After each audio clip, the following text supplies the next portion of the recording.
6B would be, so we right after the policy on students and governing boards, we would have the 6B would be make a resolution 252601, which is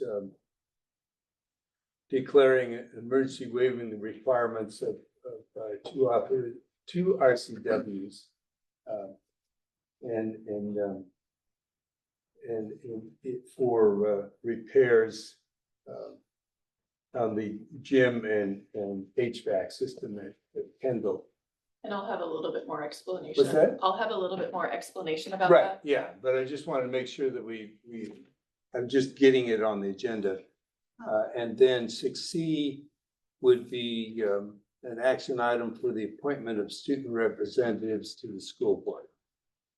And I would entertain a motion to approve the agenda with those two changes.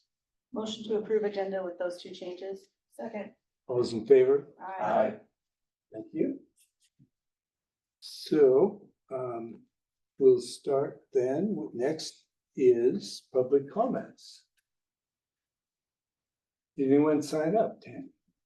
No one signed up. No one wishes to make comments. Later in the meeting, you'll have a place. Okay, thank you. Recording in progress. Good of the order. Okay, so for good of the order, just a couple things. If you didn't see on Facebook, Henry Contreras from our cross country team made it to state last week. So he competed in Pasco, I believe, is where it was. And so his coach was really just pleased with his contributions to the team there. And then we'll find out this weekend who our football team will be playing. So our team has a bye this week and we'll be playing next week, either Friday or Saturday, I believe. And so we'll have more information about that soon. Last Friday night, I had my first trail talk at Grant's Burgers. We had about 6 people there. Brennan came as well. And so it's just a good opportunity to get to meet some new community members, new to me. And then there'll be a couple more planned here in the next few weeks. So that was a good opportunity. And then I'm hopeful that our band teacher will be talking about the grant. Are you gonna mention the grant that you got? Yeah. So our band got a grant for the guitar program. And so we'll be hearing more about that tonight. So next up is information from the board. I'll start with you, Ed.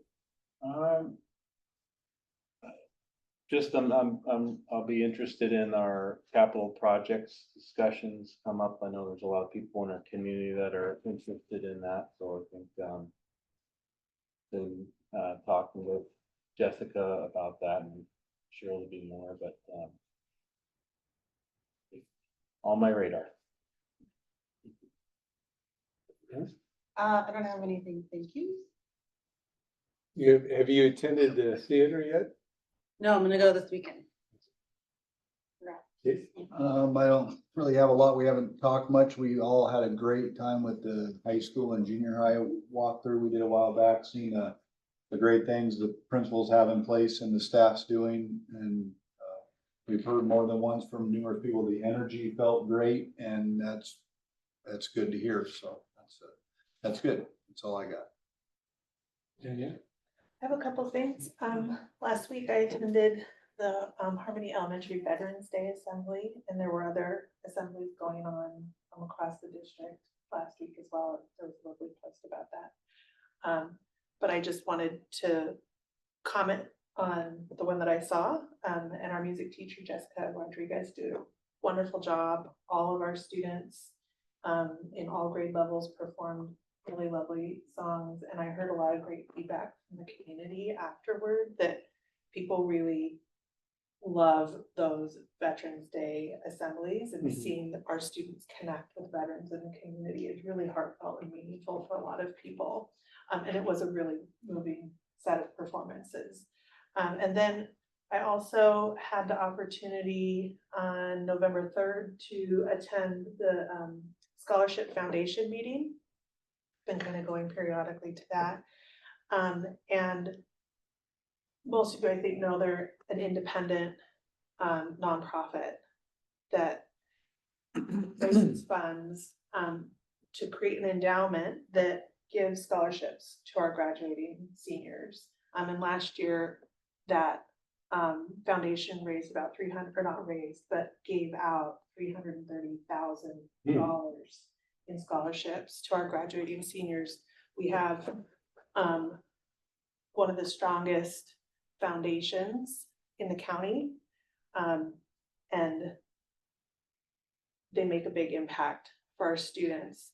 And it's been the long work of a handful of really dedicated volunteers that make that happen. We had at that meeting, a PTO member from Acme PTO attended and proposed to the Scholarship Foundation to consider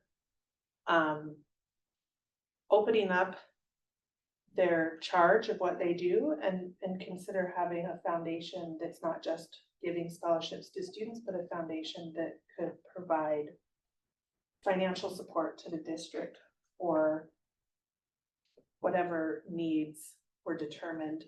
And that person that proposed that, she had done a little bit of research, and a lot of the foundations that support other districts in Whatcom County, they do just that. They raise money, get money from big donors, put it in an endowment that then is building interest, and then they pull off a percentage of what they make to help support initiatives in the schools. And so the initial feedback from the Scholarship Foundation was that it's not a no, but they're a small group and they're pretty taxed with what they've got on their plates already. So I'm sharing out in part tonight because we try to have a board member attend those meetings, but also if there's anybody in the community that's willing to help engage in that work, there's definitely a need in the district to consider opportunities. And the Scholarship Foundation has a volunteer who is a professional portfolio manager who volunteers her time to manage the foundation's portfolio, and said that it wouldn't be difficult for her to manage an additional account if the foundation wanted to expand its mission.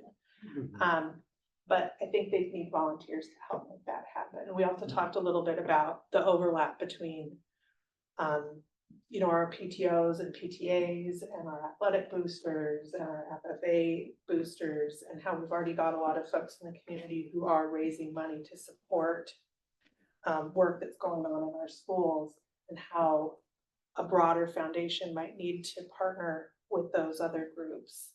So there's still a lot of conversation that could happen, might not go anywhere, but I'm throwing it out there because we do have a very generous community. That Scholarship Foundation is world-classly supported, and there's a lot of need for the district. I did talk a little bit about being mindful of a foundation that would support wider district needs, that it's the responsibility of the state to fund salaries and MSOCs, and that we've been changed on that for many years. And I explained a little bit of the history to that group. And so I would hope, and I would advise, that if a wider foundation were to start to be established, it wouldn't be to necessarily be paying salaries. It would be earmarked for certain projects or needs for student groups. So if there anybody watching this video later, just for folks to keep that in mind, right? Because we've got a lot of folks who are supporting our students as they go out into the world and make that first step. But we've got a lot of students with need that could be coordinated on a bigger global scale. So I know our PTOs already do a lot of that work, and will help, fund fund needs as they come up. But the PTOs are not endowed by money that's building interest over time. They're fundraising and then they're spending right back out of that bank account. And so to have a foundation might be really valuable asset for our community and for our students. So I'll keep you posted on what I hear or don't hear about that, but that was. Can I interrupt for just a minute? About the same time, I think you were at that meeting, I met with Tracy Deal, who is the head of the Ferndale Schools Foundation, just to find out how that works. And so let's connect later, because I got some ideas from her about, you know, just some of the next steps we might. Yeah, the Scholarship Foundation would love to invite you to come with me at least. Yes. To one of their meetings this year. Okay. Not to put you on the spot, live Absolutely. recording. They'd love to meet you. Okay, So, thank you. So, yeah, that, you know, it's an interesting conversation. Because all the donors that donated to the Scholarship Foundation donated specifically for scholarships, a new account. account would have to start from scratch, basically. Yes. And I think the dilution of the duties might be too much for a volunteer organization. It could lead to its collapse. They've done very well to date because it's a narrow focus but I think as an alternative, we have the Mount Baker Student Trust. So that in essence is is a vehicle for that type of holding funds for a broader range of purposes to benefit our students. And that's the one that we established probably 12 or so years ago. It's the fund that we established is we're using it primarily for outdoor education and some field trips and things like that. But if you have a specific projects, like, you know, if we were to solicit donations, say for a turf field or something, you know, or for a replacement with artificial turf, that would be a fund holder that could then receive those donations, hold them. It's managed, it's held within Whatcom Community Foundation, which is an ongoing, well-funded professional organization. So you're not dependent on this year's volunteer and finding someone to do next year's volunteering. And because it's in that organization, it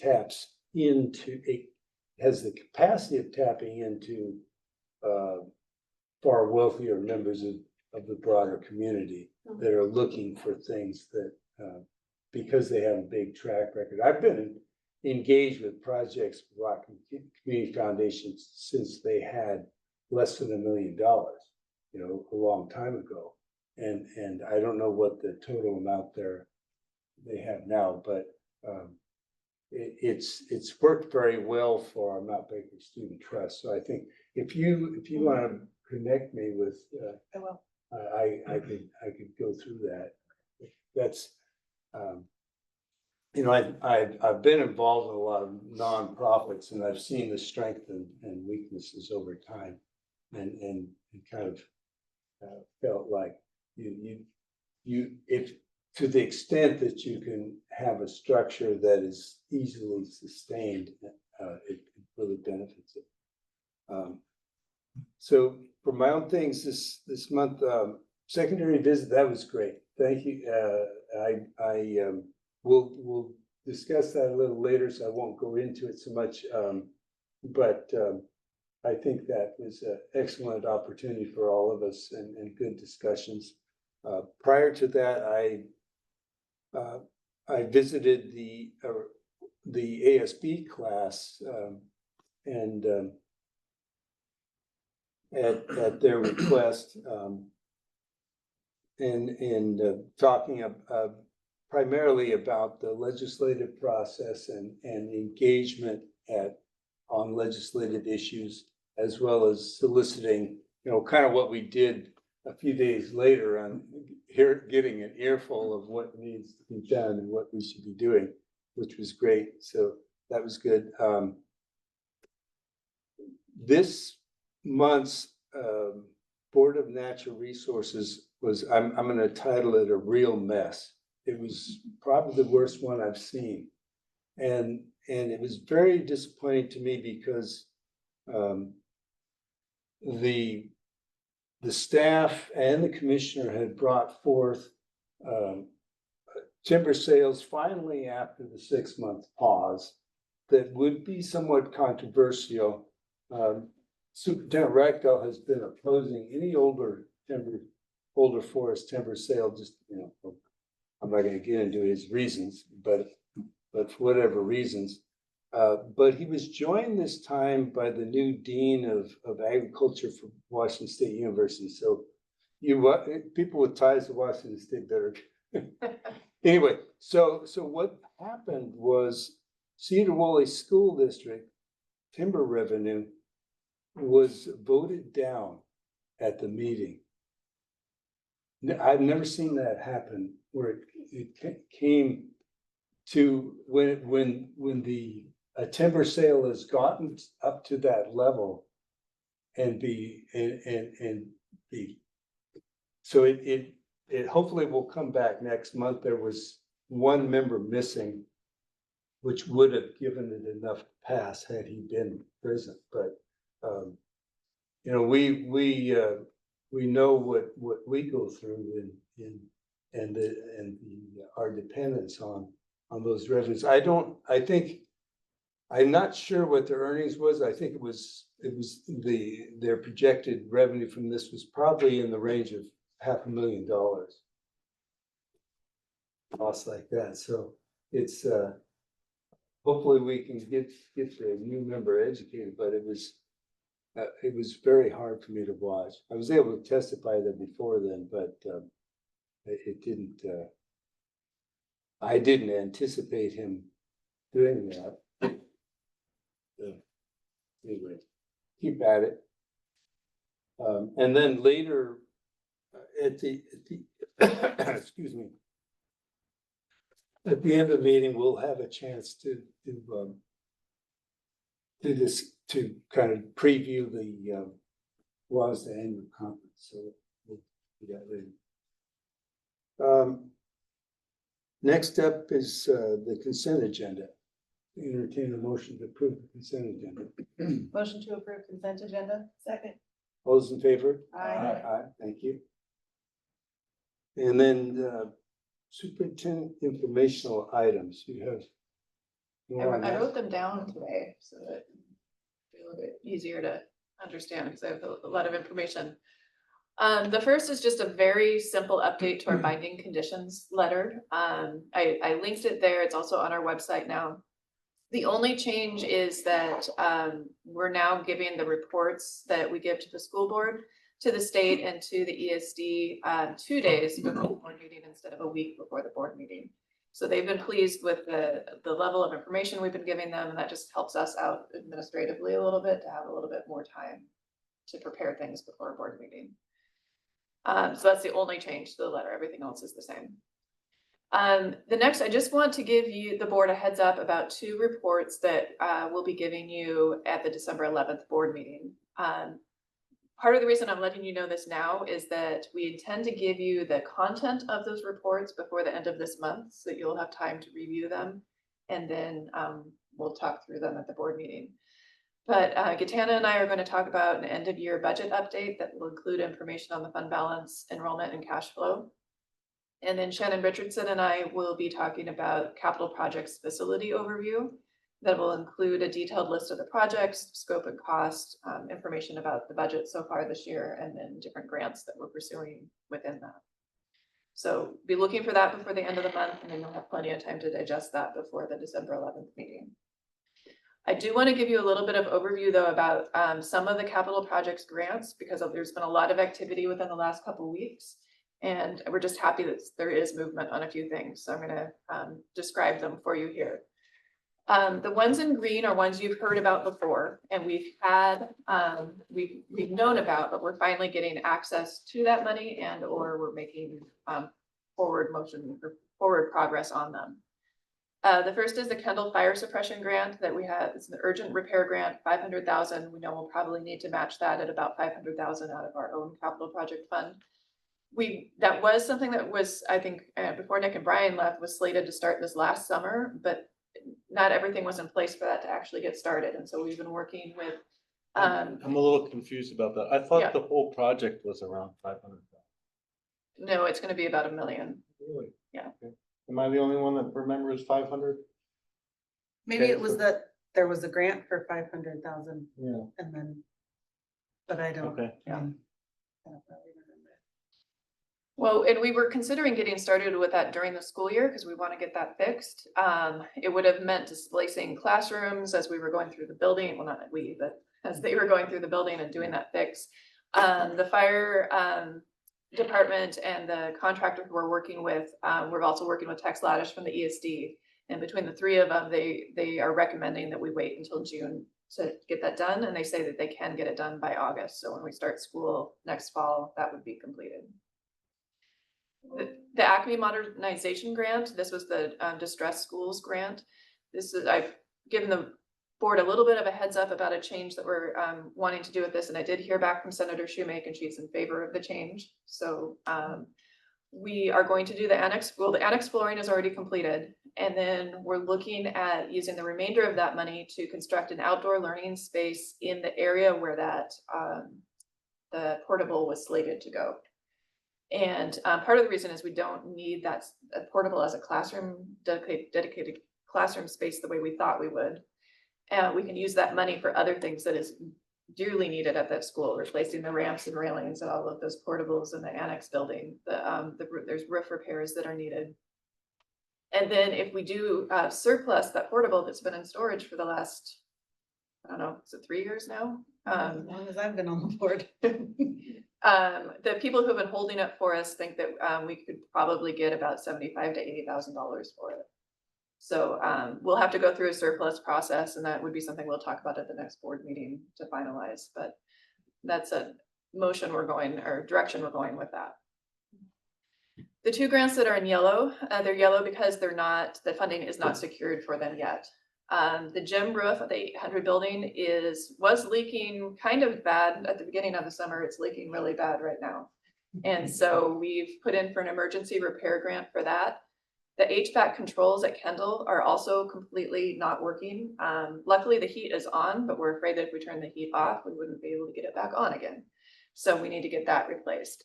The gym roof will be about 100,000 to fix, and the HVAC controls are about 10,000 to fix. And so we're working with the state on those emergency repair grants, and Tex is helping us with those as well.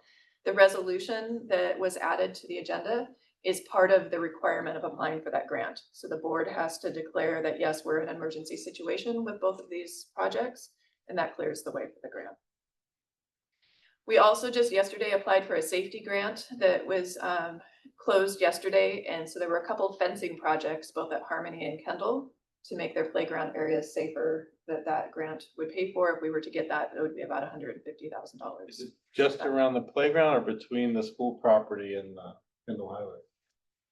For which school? For the Kendall school. For Kendall, it's more around the portables that are there Oh, and okay. making sure that as students are in that area, that they wouldn't have access to the road.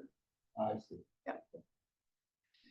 And then the athletic facility grant, this is what I've been talking with some of the folks from Nooksack Valley and the Whatcom Community Foundation, just about how they applied. This is the same grant that they got about a year ago for their turf field. And so I do intend to apply for that, but that is it's in gray because it's like nothing has been started with that. Like it's still in the works, but we'll see if we can qualify for that. And then also Shannon Richardson and I are working on getting some people to look at our facilities and give us some ideas on what it would cost. So it's going to be more than 1.2 million, how much more? We also are going to get some ideas of what could be done about the soccer field, because I think out of anything that I've heard as a new superintendent here, I've heard from students, from parents, from teachers, that we really need to do something about that soccer field just for safety reasons. And so we're also going to look at what that will be. My hope is to have some updates for you at that December 11th meeting about where we're at with that. Should we be asking around to see who has experience and would be willing to help us write the grant if it's? Possibly. I'm going to meet with the Nooksack Valley superintendent and I believe his assistant superintendent who wrote the grant for Nooksack Valley. Okay, And so just get some ideas from them about how to do that. how much time it took. Exactly. Yeah. Yep. Okay. Okay.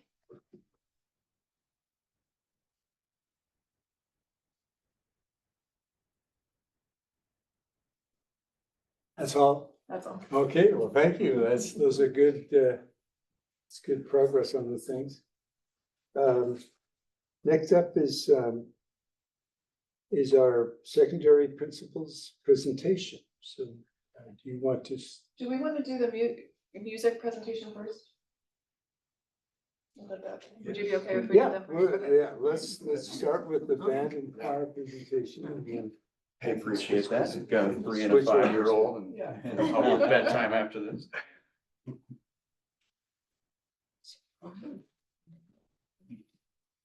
It doesn't.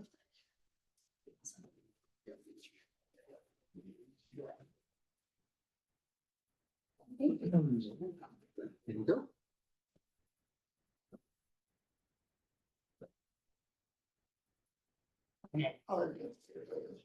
Oh, great. Yeah, sounds good. So thanks for having us. I'm John Ross and I run the band program at junior and senior high school. I'm Linda Moore, and I am I'm in the middle of my 20th year teaching choir here at Mount Baker School District. All right, so here is the band at Husky Band Day. That's an event that we go to every other year, but it does happen annually at Husky Stadium. The marching band there invites bands from across the state to come participate. There are 2,200 students, 31 total marching bands. It's chaotic and absolutely a blast. So students had a lot of fun. All right. Thank you again for having us tonight and for the opportunity to present. We want to share with you some of the awesome things that are happening with the program. You want to talk about the parade at Leavenworth? Sure, yeah. So for the annually we go to Leavenworth. It's the Autumn Leaf Parade. It's at the end of September, and it's great experience for students. In the last 2 years, we placed first place because they do a judging for bands. So that's been a fun award for us to get. And then also the Bellingham Memorial Parade for the last 2 years now. They have purposely put our band as the finale of the parade because they love our band. They love how we sound, they love how we look. And it's kind of fun that like our school being selected for the finale of the parade. We have consistently had students chosen for the American Choral Directors Associations, that's ACDA Northwest and National Honor Choirs. For the good of the order, we had 2 students audition this year and 2 selected. So they'll go be a part of that all Northwest. So the students who are auditioned and are selected from 6 states. And then in 2023, we actually had a National Honor Choir participant who was selected to be in one of the honor choirs from all 50 states. So the kids are doing great things. They're representing our school in great ways and having wonderful opportunities. Each year we take our students to festival where they are adjudicated by, that was earlier this year, yeah, where they are adjudicated by independent judges that come from other places in the state. And we are consistently getting at standard or above standard ratings. The activities that our classes and our students get to participate in each year are listed up there. For honor band, that was just this past Tuesday on Veterans Day. Generally, we have between 6 to 10 high school students participate. We had 8 this year. It's a great experience for them. It's all the top students from every school in Wacom and Skagit. And Yeah, large group festival is not until March. But again, like Linda was saying, we score at standard or above generally.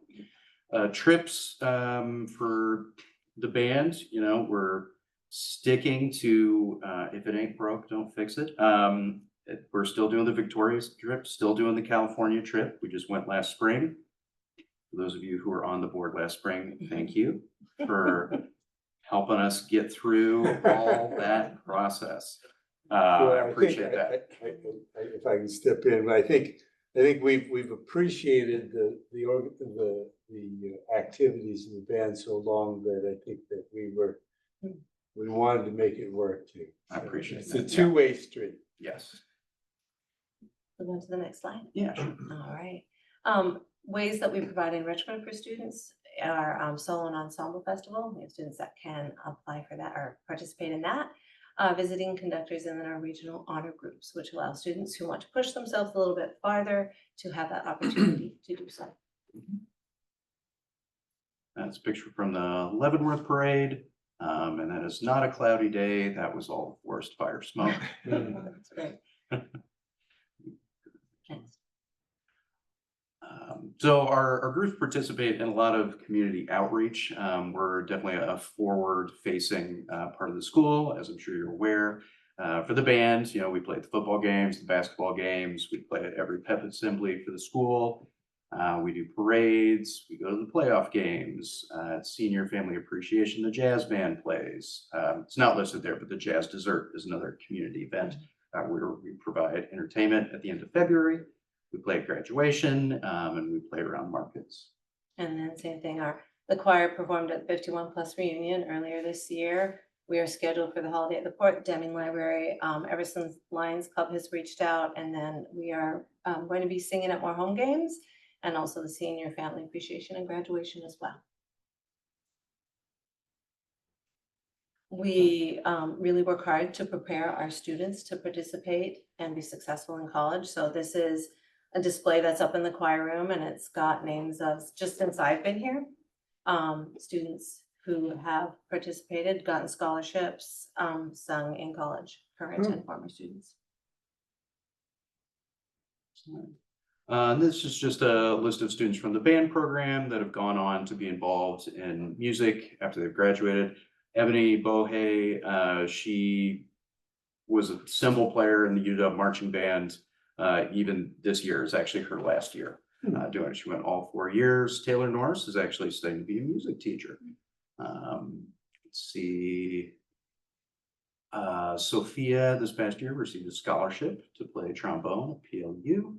And Alyssa, you may have heard from Aaron, is playing trumpet in the WSU marching band and just having an absolute blast with it. They play at a very high level there. So it's been fun for her. All right, so the kids are doing great. They're singing beautifully. They're performing great. We have run into some challenges in the last couple of years, and so we wanted to share what those challenges are with you. All right, so this is what pre-COVID fine arts courses looked like. That, you know, we still had Mountaineer Band, Highlander Band. We had music production, which was kind of an independent study music class. It was great for those students who don't fall into a traditional ensemble. Some of those kids who were kind of on the fringe were really involved in that class. It was a great thing for kids. There was 8th grade band and then 2 sections of 7th grade band, because that's what the block scheduling allowed for. Well, see more about that. They're all listed up there. Great. Yeah. So going to the next slide. So then after we made the trimester switch, we then reduced down to just band and not having any other music electives because there wasn't room in the schedule. And then we can go one more. And then starting fall of 2024, there were program cuts. So 1 band and 1 choir was cut from the program, reducing down to 3 classes, 3 music classes offered during the day for 7 through 12. Next. One of our challenges has been at the junior high. where after COVID and we went to the trimester schedule, the 7th grade choirs in particular was put into a rotation program. So previous to that, kids, we did this little mini rotation where 7th grade could come in and they would try the different electives in the first quarter, first half, and then they would sign up for the rest of the year for what they wanted to do. Now our 7th graders, any who are not in band, they're divided into 3 groups and then they rotate through the choir class. Now, students who take choir first trimester, and if they decide they like it, they can keep coming back for the rest of the year. And the past 2 years, by the time we get to trimester 3, I typically have about 50 kids in that class. And then trying to carry them forward.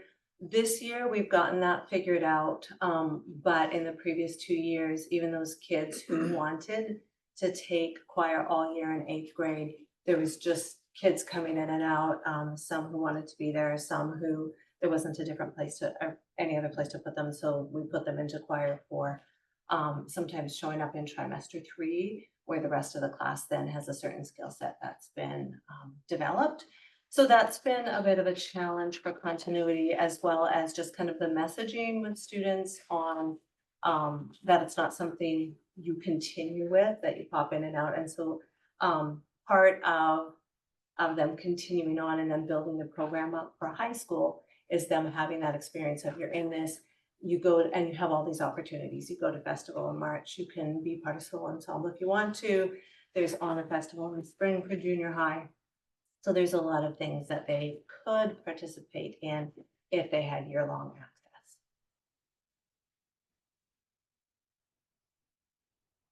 And so schedule-wise, I mean, this is just the pros and cons of the trimester system. I mean, obviously the biggest pro is that you get to see your kids every day. And that's in and of itself wonderful. And the con is just scheduling is really hard. And so there really aren't ways for students to take more than one elective. Because of how many things happen during the year, it really doesn't make sense for us to only do 2 out of the 3 trimesters. Otherwise, you're going to be prepping for something in March that you know isn't happening until June, and it just gets kind of messy. Also, So class I out. understand, is it Yeah. students need to choose between choir or band and can't do both, or can they? There is not a way to do both. Currently, yeah. Okay. Although for 2 years at the high Mhm. school level, we made it work with some kids who were involved in both, and we just switched them every other day and we made it work. And it sort of worked. One of the students preferred to go to choir. Yeah, so, you know, at the high school level, the way things are scheduled out, there are more elective slots. At the junior high, it is more of a challenge because they really only have 1 slot. Since 8th grade also takes Spanish. And so each class, an option that's added in, it's just taking kids away from our program or away from Mike's art class. And that's tricky, especially because, you know, some of the reasoning that we've received is that, well, there's other teachers who need to have a full schedule. So contractually, we have to create another elective for them to teach. And by having that other class, that just naturally takes more students away from the music program. And that's been a little confusing. So then some numbers for you. The total enrollment of high school right now, or at least as of a couple weeks ago, was 446, junior high, 255. And for bands, there's 137 students involved. Choir, there's 177. So if you include the 7th graders who rotate in for choir, that's 45% of the entire student body that is involved in music. And so just want to bring those numbers to your awareness that we are seeing a huge portion of the school.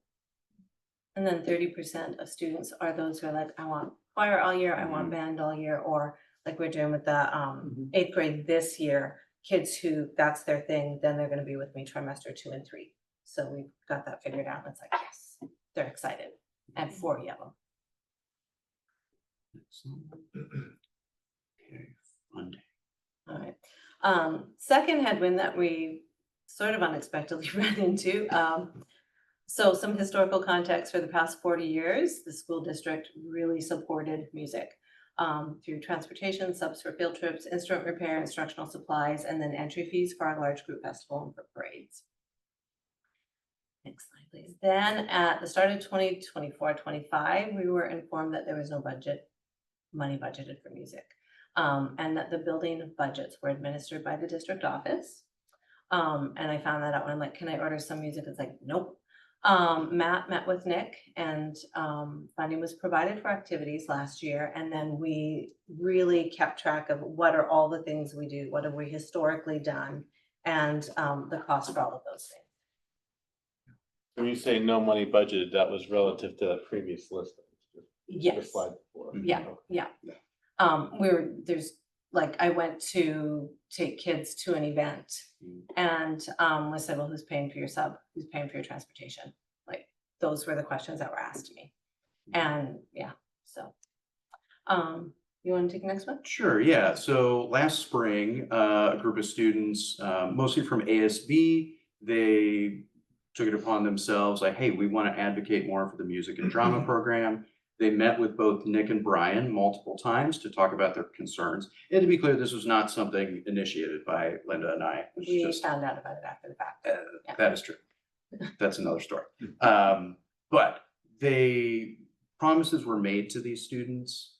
Dollar amounts were assured as part of their discussions. And then $0 were allocated this school year to the music program. And so these students are feeling very frustrated and feel disenfranchised. So there's a lot of frustration there. And, the students, they're excited. They, took it upon themselves to advocate. And so there just needs to be like some intentional rebuilding of trust there. Early in the presentation, when you showed the trips that you had taken to Leavenworth and Bellingham. Yeah. How had that been funded, if not through this?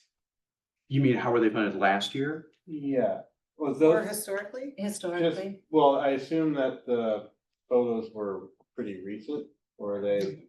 Yeah, so the first two trips of the year were funded. I think that's actually on the next slide, maybe.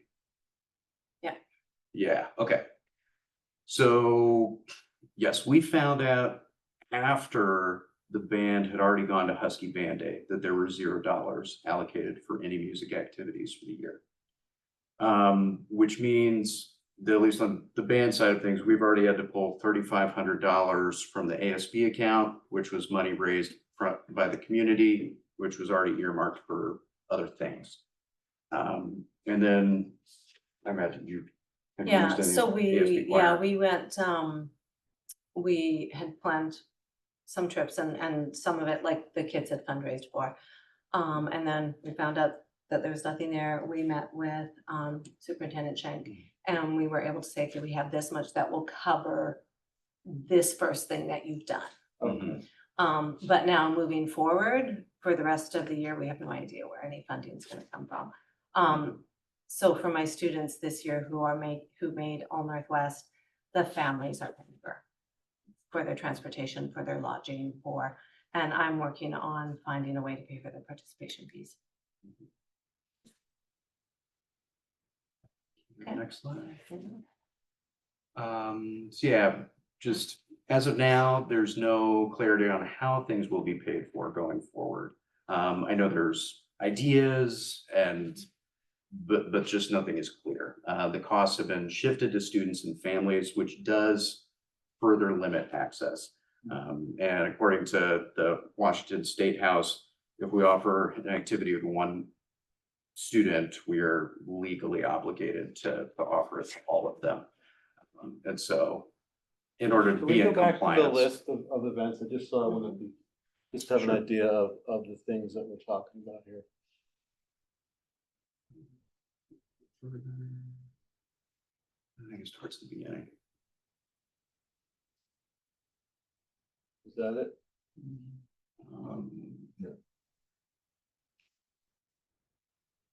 Yes, that would be So some of them. So we're talking about the activities. Mhm.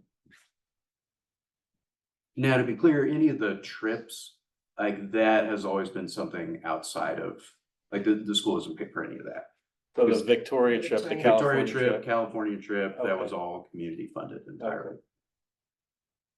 And then if we had to separate that, which ones were funded by the school? The first four, the FDSJ. SJMEA events, the MEN festival participation, these are things that are currently happening. There used to be a festival at Western when I started here 20 years ago. Mhm. That we would take students to, and mainly like a lot of those things were no cost. When I went to that particular festival, it was no cost, or when they go to the honor choir or the honor band.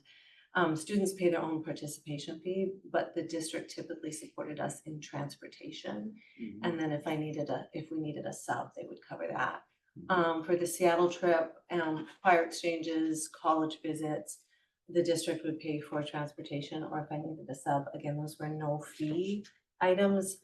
But it was mainly that, you know, like most of the time, transportation is our largest expense, as you all know. Mhm. And a couple of other things not listed on there would be the festival performances in March for high school, the junior high festival performances in April, and then junior honor festival, which is in, We have you're right, it's on it. Yeah, and then when we do run out concerts, like when we go to Everson, I would drive the kids in an SUV. Right. So again, there would be that transportation. The thing that we did earlier at the 51 Plus, the kids provided their own transportation for. And then, the event that we went to in Tacoma, again, we fundraised for that, but we did get some help with transportation. Can I interrupt this? Yeah. Section? So one of the things I think this highlights is the need that as we enter into the new budgeting process, the need for one, communication, so that, you know, you're not making plans for trips that the district doesn't know about and vice versa. But also something that Gatana and I are exploring, it's the idea, it's called zero-based budgeting. So if instead of just carrying forward the budget every year, kind of hoping that it works and then finding out that it doesn't, that we kind of zero everything out and build it back up using information like this as how do we want to prioritize music and at what dollar amount, so that before the school year is over, they know what's in that budget for them, and then they can make their plans around the different activities.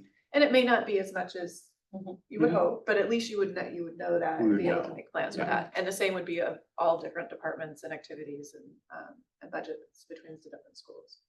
So that's a goal that we're working toward. Because it was hard hearing that you didn't know what you had, and Yeah. it was too late in some cases. Right. So I want a question of clarification.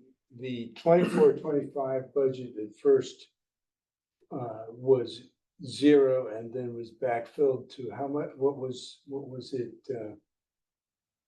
I can find that number and get it to you, Okay. and what was Yeah, if covered you last can year. just Yeah, email it absolutely. to the board. that'd Yeah, be great. because we kept track of all that kind Yeah, of stuff and exactly. worked closely with Matt on lining everything out in spreadsheets, okay? And it was essentially backfunded to carry forward what had been done in the past. Yeah. Too, so as far as I can. And I will say that it wasn't zero that was budgeted, there was an amount budgeted, it just wasn't, it was that small amount that we talked about. Okay, So, okay, but that again wasn't communicated well enough, sure. so. Okay. All right, and I think we're ready to go to our last slide. Yes, I will. Oh, Yeah, got it. Okay. So we got one more. That was Veterans Day on Monday, choir singing there. We should have one more slide after that. Oh, two more slides after that. Let's go. All right, what we try to do is provide a place of belonging for our students. Try to give back to the community. Our music students are ambassadors of the public face of our school. We have one more slide. So what we're seeking, enrichment opportunities, we talked about that. We know music study has many benefits to students. What I have given you there is a printout of some work that was done in 2001 to 2003, where the school district adopted a K through 12 course of study for music based on the research findings of that time, and polling the school district and with the stakeholders in the school district that we value music. And you see there's a little graph there, and they chose like that's what they wanted. Work was done, curriculum was offered. I have the documents from back then at this time, the draft. And I've given you some of those to look at. In 2025, there's even more evidence on the positive benefits of including art instruction in school. So essentially, what we hope for today in presenting to you is just clarity. You know, we understand that the district has gone through a lot with budget, and so as we discussed in our meeting, if we just know and have a plan and we know what's been done. When we said traditionally what had been covered by the district, that's going back 40 years. So when all of a sudden like, no, we're not paying for that. That was just with no prior knowledge. That was like, okay, we got to regroup. And so that's what we're doing. So basically is the K through 12 music program as was adopted in 2003. Is that still our expectation and our hope for our school district? And then where will the money come from so that we can plan and be responsible with what we do? That's it. Thanks for your time. Yeah, we still, and the guitar grant. Oh, Yeah. yeah, so we applied for a grant from From WMEA. Washington Music Education Mhm. Association, yeah. And the maximum we could get was $6,000. We applied for that for a classroom set of guitars. So it's 20 guitars, a guitar rack, some extra supplies to keep it running. Matt had made the request that we look into guitars as a way to start a guitar program and to kind of, as I mentioned before, that music production class, that was that catch-all for those students who don't really fit in another music area. This would be a way to reach out to those students yet again. So, yeah, we got it. That's exciting. I was curious about the uniforms. I've always wondered, what's the story there? I mean, they've had the same uniforms since the late 1930s. The history it's out of them. Right over there. Okay. Yeah. The 1930s, wow. Yeah. Don't worry, we do wash them. Well, that's why you do so well in Leavenworth, the mountain town. There you go. Yeah. So thanks for your time. Right. Yeah, well, thank you, and thank you for bringing this to the board's consideration, and, the budget process is always running everything in parallel, and I think we, as you're well aware, we've had to cut extensively to make changes necessary to get back on a sustainable budget, but I think putting all of this together is beneficial to the board. And we will certainly continue to monitor and think about it through the budget process. Thank you. Thank you.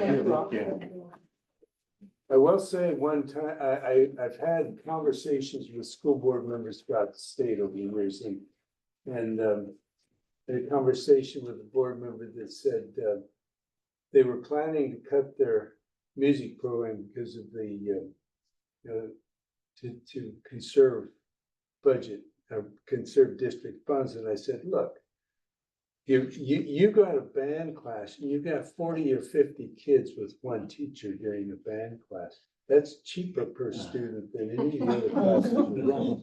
Amen.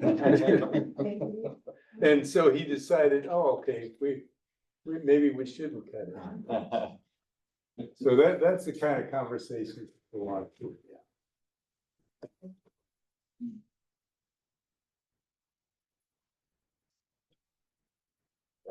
So next up is the secondary fiscal presentation.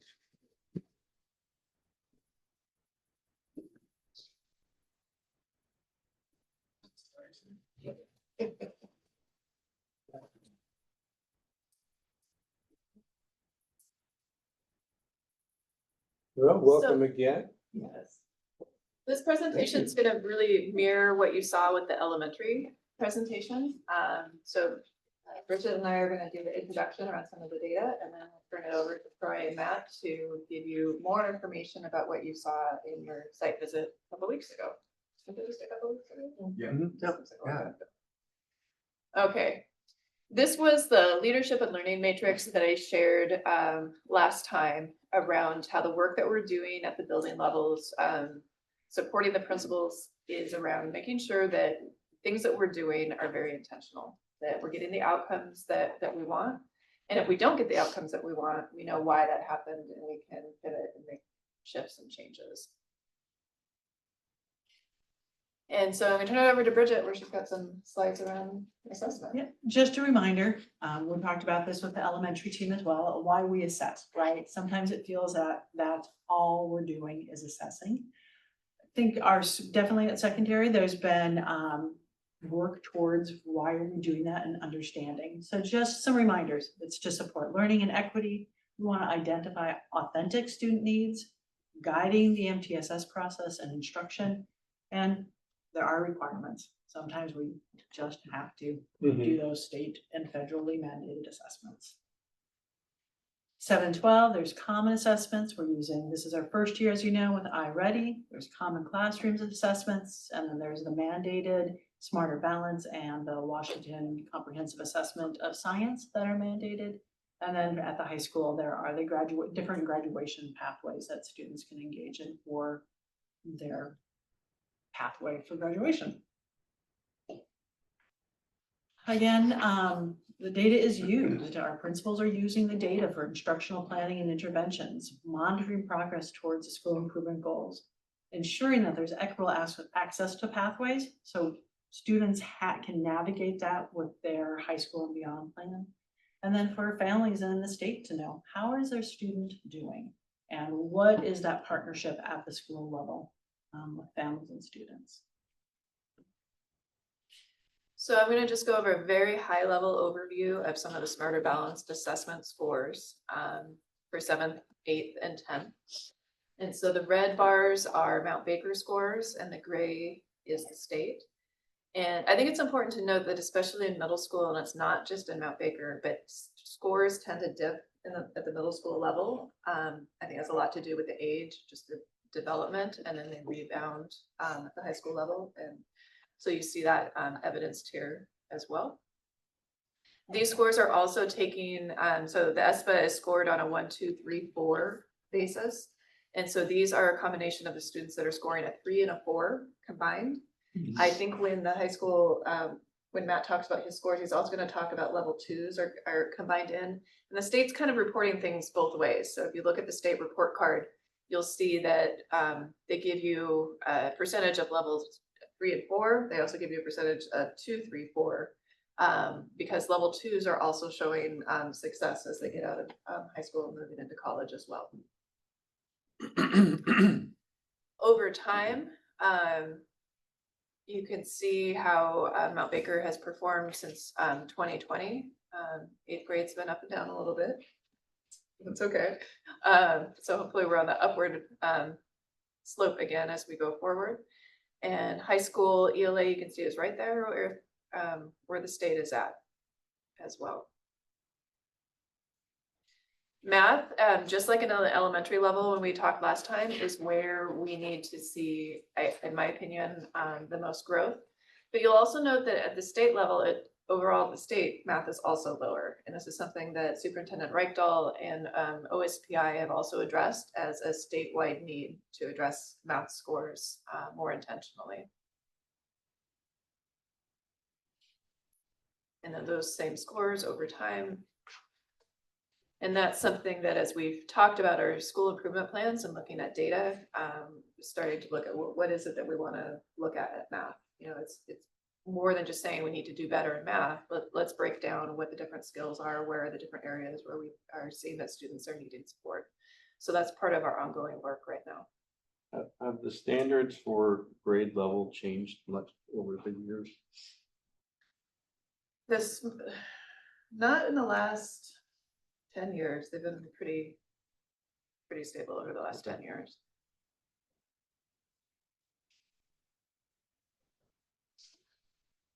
Science standards have changed more recently. But what I like to see here is Mount Baker is actually holding its own with 11th grade science. One of the fallbacks with 8th grade science is that science test is based off of 6th, 7th, and 8th grade standards. And so some of those standards, when students take that test in 8th grade, they haven't had that instruction for a couple of years, and that just really puts that 8th grade test at it's a difficult place to be. And is science a mix of the sciences, biology, chemistry?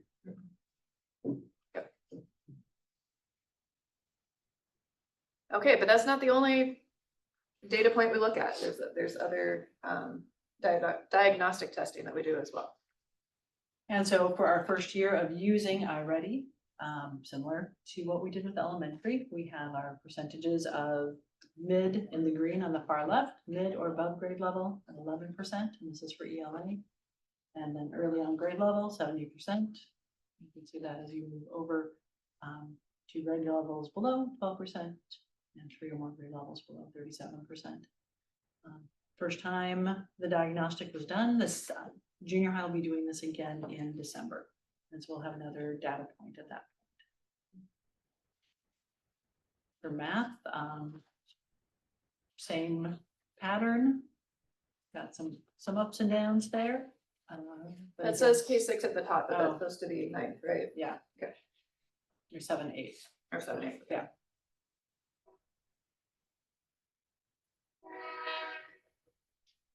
And then for 9th grade, 9th and 10th, we'll be doing in trimester 2, some select iReady. And can I throw in a piece on the iReady? So just that part of the conversation is to align our high school kids testing and ELA and math and the year that they're doing it, so we can also have some preparation, comparative data moving forward. So as we're building that ready for the SD stuff. Sorry, can you go through that again, everybody? So we're getting our, our students test, the state test for math is out essentially. Okay, And so the iReady, they're gonna be taking the algebra iReady okay, test in algebra class, so that Okay. we can take that data to see how they do. And then put it next to the SBA data in the spring to kind of see the through lines of how we progress. So we got comparative data versus. Yeah. Is there different equivalent data set. approach for the ELA as well? The ELA, we're doing it in 9th grade, and we're gonna be doing our 9th grade both, so that we can learn from that in order to help them on the 10th grade.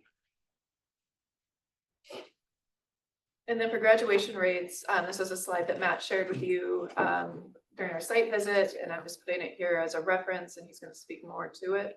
But I think there's a real celebration here around 10% increase between the last 2 years.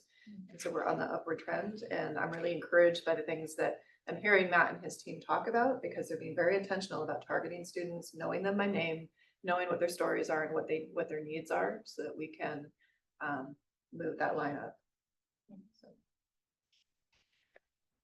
So looking at all of that data, I mean, there's a lot of really big areas of growth there. Those scores aren't where we want them to be, but we're working on the plans to use data and to be intentional about what we're going to do to move forward. So this is our current reality. We're not going to shy away from that. There's definitely celebrations there, but we've got work to do, and I think we're ready to move forward. So I'm going to turn it over to Troy now to talk about some of the specific work at the junior high. Yeah. So just kind of present the sort of 3.5, 4 goals that we have in our school improvement plan. This is a little bit of a refresh from our meeting. I covered this a couple weeks ago, but in literacy, we really need to improve our SBA scores. Our foundational grade level knowledge currently is at 58%, and we'd like to get that up to 65%. In math, it's a little bit higher. I'm sorry, in math, it's a little bit lower, 49%. We want to get that up to 58% as well. And then with attendance and behavior, our attendance on time, like regular attendance, is really low. And we've got from 63% up to about about 67%. Kind of related to that, our referrals last year were over 1,200. 1,273, somewhere there. And we'd like to get that down to about 600 right now. We're at 280. Some of those, a substantial chunk, are actually not discipline referrals, they're kind of documentation referrals. So of the 280, I'd say roughly 200 are for actual behavior. So we're on track to kind of meet our goal there. What is a documentational referral? So certain students will have behaviors that we want to document. We want to get the information in Skyward because it's important for the student's career to see kind of where their behavior's been, where it's going. But it's not like, it's different than, hey, you're showing up late every day, or hey, you were refusing to do something I asked you to do. This is more maybe linked to a disability or an IEP, something like that. Got it, thank you.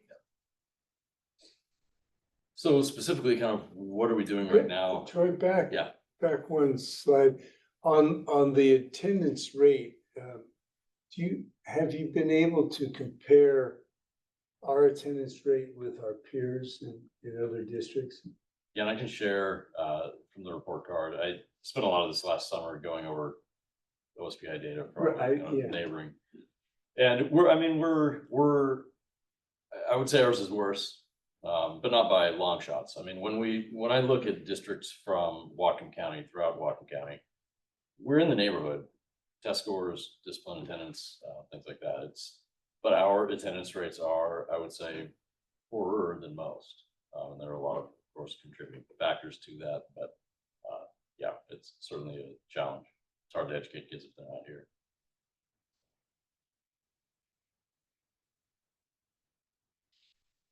So for literacy, what we're doing right now based on the data that we've gathered, we're doing some explicit vocabulary instruction in Basecamp that was identified not only on the SBA, but on our iReady tests as a need for all students in every demographic area. And we gave out a progress monitoring test about a week ago, and roughly 70% of our students were doing great, earning strong scores, which isn't a surprise when you teach things explicitly. Kids tend to learn them. And so that academic vocabulary list we put together as a faculty, we got input from a variety of teachers in different areas and thought, okay, what are the words kids really need to know, not just to be successful in class, but also just to do better on the test. And now we're teaching kids those words, and they're learning them. iReady, both language arts teachers and math, they've really leaned into that. So in a couple of weeks here in December, we're going to give our second round to see kind of how kids are doing. But in the meantime, in math especially, they're really looking at the MyPath, which is, the kids will test. iReady says, hey, based on your score and the areas that you seem to be a little deficient, you should work on these assignments. And so I've been talking with kids about that, and some of the kids who really struggle have said that they like MyPath. It's something that they feel is kind of helping them. For the kids who are sort of at grade level, and for the kids who are doing better, they feel that the assignments are really, really easy. And so it's, and it's still new to us. So we're kind of gathering information, but to hear the kids talk about it, the kids who are really struggling, they enjoy it. They feel like it is kind of beneficial. Where teachers struggle with it is that, okay, I've given the student these 4 MyPath assignments, they're still struggling, and that's kind of it. And so now I'm back to having to kind of come up with something on my own. So that's, anyway, MyPath. Miss Martins and Mr. Bowen, they've developed a form that they're having a lot of our students with IEPs use to kind of track their progress, not only through the MyPath assignments, but also through kind of their scores. These will get the kids to kind of set new goals and kind of really look at, well, how am I engaging with this? Am I putting in the effort that I really should be? Is there work I could do elsewhere? And so we'd like to roll that out to the entire school, because right now it's kind of limited to those 2 base camps. So we'd like to have that. Every student should be looking at their score, looking at where they're at, where they should be, and where they'd like to grow. Because that's obviously what's going to be most beneficial in getting them kind of engaged in that work. Our COTAT English classes, this is, I want to say, our 3rd year, and those are really growing, developing quite nicely. They've been working hard on the writing is again, both for kind of literary and informational, the reading and the writing. Students struggle, and so we've worked on the the CERs, the claim evidence reasoning paragraphs. The essays right now in 7th grade, especially students do a backstory. They also then do a short story. The backstory is kind of a autobiographical piece, and then the short story works to mirror kind of their knowledge of what they learn in short story units about plot, character development, and things like that. And so just getting them writing and revising and rewriting, which, you know, is very powerful and sometimes kind of a hard sell. What does co-taught mean? So we've got a special education teacher and a general education teacher Okay. developing lessons together, delivering lessons together, assessing work, and then adjusting as needed. Mhm. That's been really powerful, not only to help our students with IEPs, but as I think we mentioned, or I mentioned when you guys were at the junior high, those things that you do to specifically target one group typically helps everyone.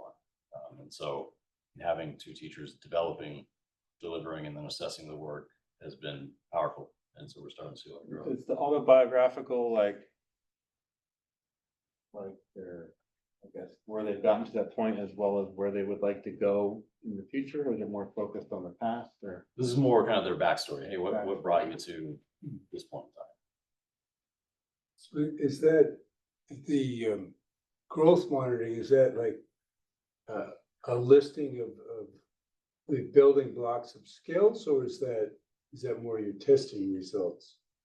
With regard to iReady or? Well, the reason why I'm thinking about it, it's Jim Freeman told me, he always talks about, he learned how to teach after he retired from Mount Baker and moved to Lummi High School. And he said that at Mount Baker, he had 3 or 4 kids sit in the back of the class that didn't do anything. At Lummi, he had basically switched around. And so he did, for teaching math, he said, okay, this course, you've got 35 skills you have to do before you can finish this course and go on to be able to do your next class. And so he just had a checklist for every student that they would run through that. And he said, you know, if it takes you 1 quarter, it takes you 2 quarters, it takes you all year, you're gonna go on to the next. But that was just the approach that he learned there. And that's why I'm wondering, what form that growth monitoring takes. So with, I mean, this is specifically tied to iReady. Right. And it does break down. I read, but in special ed. Yeah, so it breaks down, students are performing well in these areas related to Common Core standards, state standards. And so it is, I guess if that's what you're asking, it's identified that, hey, in these standard areas, you're doing well here, here, and here, you need to grow here, here, and here. And so they're able to kind of identify those specific areas. So that gets down to the level of like, this grade's fraction. What's expected of you, so that's okay. Right. Yeah. So then the other work we're doing, kind of 7-12 right now, is revising our scope sequence documents. The standards have been updated recently, although they haven't been like formally accepted, adopted. And even that's just a refresh. It's not like they're brand new. It's not like when Common Core first came on the scene. So a little bit of updating there and working to try to really get that scope and sequence to be a little more clear, because right now, the last few years especially, we have so many different teachers teaching so many different classes because of productions, and because of the fact that we're a shared campus. Looking at the 8th grade scores, there are a lot of reasons why 8th grade may dip. And when I look at core content areas like language arts, not as much math, but certainly language arts and science. Who's teaching language arts 8th grade and science 8th grade? It's a rotation. This last 3rd trimester last year, and then 3rd trimester this year, I'll have Mr. Dickman teaching 8th grade science. He's a math teacher and he can absolutely handle it, but it's not ideal. And so we're hoping that with the revised scope and sequence, teachers will have a lot more clarity so that when they are asked to teach class, maybe they've never taught before, they haven't taught for a long time, they'll have a much better understanding of, okay, here's what we should be teaching, here are the standards to drive that. And then our learning assistance program with Callie Spencer, she's been doing a great job getting into a couple different language arts classes and math classes, and then pulling kids out and providing that kind of one-on-one instruction that they need, concurrent with their standard math class. Which brings me to math. Language arts has been really great, and they're doing a lot of things. Math has been working super hard this year, especially with iReady. They're doing a lot to get kids familiar with MyPath, familiar with the vocab behind testing. And so I'm really excited to see what the December scores will bring. If they're flat, that's going to be not only heartbreaking, but we're gonna have a lot of conversation about like, what is not working here, because we're throwing kind of everything at it. We've extended it from 2 trimesters to 3. Same with language arts. Got lab services the last couple of years. So really excited to see how that pans out, or what those scores look like in December. And we're also piloting a little bit of math supplementation with a program called Extra Math. We've been doing CUDA Works in the past, and that's really, okay, you need this, you need that, you need this, you need that. I can give you those assignments kind of based on those needs that often a teacher with 130, 150 kids, differentiation is hard to do at that level without some kind of supplemental help. So Software programs or, yeah. So that's math, and then attendance behavior. Sorry, it's way longer than 5 minutes. You're doing great. Okay, attendance and behavior. So we're really doing lots with regard to trying to really reframe our approach, instead of the punitive kind of trying to punish kids into being good, really trying to celebrate the good behaviors we want to see, and that's been really exciting. We've gotten a lot of Baker bucks out there, and a lot of bucks have been spent, and kids are doing it. I mean, they're realizing like, oh, hey, if I do these good things, I might get rewarded for it. And so kids now are kind of going out of their way to pick up garbage or open doors, or some of those little kind of social emotional things we want to see. But also teachers are starting to turn this into, hey, if no one has a missing assignment at the end of the week, everyone gets a Baker buck, things like that. So that's been good. Getting more student voice through our heads of camp activities. We just had Spirit Week this week. Surveys trying to find out from kids, okay, what's working for you, what's not working for you, and if it's not working, what would it take to make it better? Partnering with communities and schools, I put that up at top because that's, so far, we're only a couple months in, but that's been really powerful. Andrew's doing a great job of really connecting with kids who need support. He just called me tonight before I got here. He had a parent contact him about a student who was worried he was going to run away, and so he's already becoming a sort of a source out in the community that people can turn to bring in that connection, that support that we just wouldn't have otherwise. That's serving like a mentorship almost. Yeah.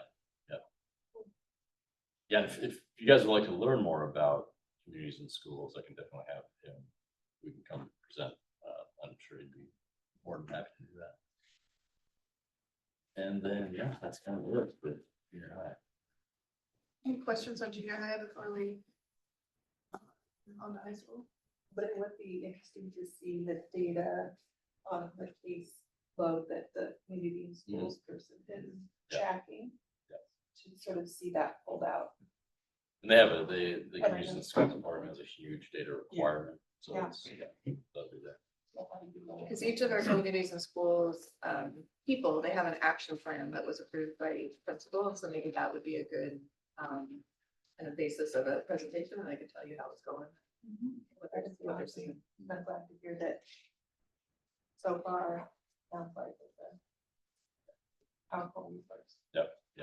Just one question. If you could just wave your magic wand, pick students to improve on one thing that could help with, ELA, math, and science, is there one thing that underlying base thing that helps all those things? The skill set. Perseverance more than a skill. I mean, Mhm. reading informational texts is where a lot of kids, not just in Baker, but across the country, fall flat. And if you can read informational texts, you can do better in things like math and science. But a lot of times it's more so than that. It's the struggle is, and I can't get this kid to get his head off the desk, or I can't get this kid to really get engaged and involved. And so if I had a magic wand, I would bless every child with a good work ethic and just that ability to persevere even when things are really hard. Mhm. Because I don't know exactly what the problem is, but you know, it's a lot of things. And if kids could kind of struggle through that, that would help exponentially. Okay. Well, thank you. Well, you did so good. You can just keep on So, rolling. goal number You did one. great. No, okay, so yeah, for the high school, a lot of this is gonna be, you've seen it already. I kind of dig in on a few other things that you haven't seen yet. So our first goal that we have is to improve our tier 1 systems to increase our graduation rate. So just past few years, we've really been focusing on the F rates and getting that up, and now we transitioned, recognizing that that foundational level helps get kids to the finish line of graduation. And so we shifted this year to our to graduation rates. And you'll see that our first year where we're looking to make the significant improvement is not necessarily this year, but it's the following year. And the reason we use that as our jumping off point is it's our first year of our 9th grade success grant that started, that will have been 4 years at that point. And part of the emphasis of 9th grade success is recognizing keeping kids on track, starting in 9th grade and supporting them heavily in 9th grade, and then continuing that throughout helps get them to the finish line. So, so we use that as our jumping off point, and also knowing that things don't necessarily shift in 1 year because a lot of things have already happened. So, so you can see we're looking to increase every year from there. Second goal area is to increase the number of our MLL students testing proficient on WIDA by 5%. And then also, this is where You remind me MLL. multi-language. Okay. Yeah. And then for the ELA rates, this is where I used the foundational level, and I actually changed I put some new things in the slides. okay. So so what I said is our foundational levels, because that meets the graduation requirement that Jessica was talking about earlier, not the 54%, but 77 is, and that's where we're at. So we're hoping to raise that from 77 to 83% this coming year, making sure that that's their pathway percentage. And what are we at for goal number 2 right now for the current percentage? Those that tested out were at, I think 6%. So we're hoping to almost double that. Okay. I'll kind of talk about how we're hoping to do this. Yeah. So the first one, creating systems that really support kids and students in different ways, and looking at our first thing is our Pride grade level meetings. And so once a month at least, or every 3 weeks preferably, I meet with each grade level Pride teacher, and we look at the F list, and the way we look at some students is how do we use actionable data or students that are movable. There's the ones where Trey talked about if the student's not passing 4+ classes, that's kind of a different scenario. You got to support them differently. But those that are failing 1 or 2 classes and are here 80% of the time, those are students that we kind of put the extra emphasis on at the moment. And so we meet, teachers we identify the kids. The next day they send an email to their parent, the teacher whose class they're not passing, and their counselor and the Pride teacher, and just say, hey, here's what's going on. Here's my plan for getting my grade up. And it's kind of, we start with the script that they walk through. And then I take all of the whole list and send an email to families saying, your student is currently not passing, a class, and here are all the resources and ways that we can support your student through after hours, through advisory, and all the different things. So we started doing that this year for the first time, which has been great. And it's not to talk about kids, it's a 20-minute meeting. It's come in, select our students, and then we'll go from there. Then we have our 9th grade success class, a seminar class where we meet with Troy and Rob at the junior high to identify those students who struggle in junior high that need some extra support going into high school. So we schedule them, and they're with 2 teachers. there's more. One of them is the teacher, and then Miss Lee is our counselor, so both of them teach that class. And it's really giving extra support, communicating with teachers and supporting students. And then also we're starting an academic mentor program with our peer mentors and ASB students this year to support all ninth grade classes, prep classes. So I'm pretty excited about that. That's good. We've been trying to figure out a way as a small school to really do that with fidelity. And I think we have a model that can make that work now. So another thing is looking at data, because that's part of how do we look at data, especially data we don't like, and then make changes on that. And I shared with you the on track, off track stuff when you at the visit, so I'm not going to dig into that too much. That's kind of that post mortem, data, but we also want to have more actionable data along the way. And so we look at it monthly, kind of where we're at on that. So then the other piece on that is our tier 1 instructional practice. And we're doing the 10-10 rule, which is really putting an emphasis on students being in class for the first 10 minutes, the last 10 minutes. And then, but more importantly than just being in class is like, how do we make that purposeful time for the first 10 minutes of really setting the purpose of why we're there, and the last 10 minutes of getting some feedback on what they've learned, and also students a chance to reflect on their learning to set the goals for the next day. So was that the reason we landed on that one has been the work with Casey Knutson. It's been super helpful with working with our leadership teams, but also the staff. And we landed on the 10-10 because it hits these two areas of effect size. Like these practices themselves have a large effect size on students, and increasing their ability to engage in learning. So that's that part. So any questions on that stuff before I move on to, I'm just that whole goal one. And how long are the classes? 50 minutes? 62 minutes. 62 minutes.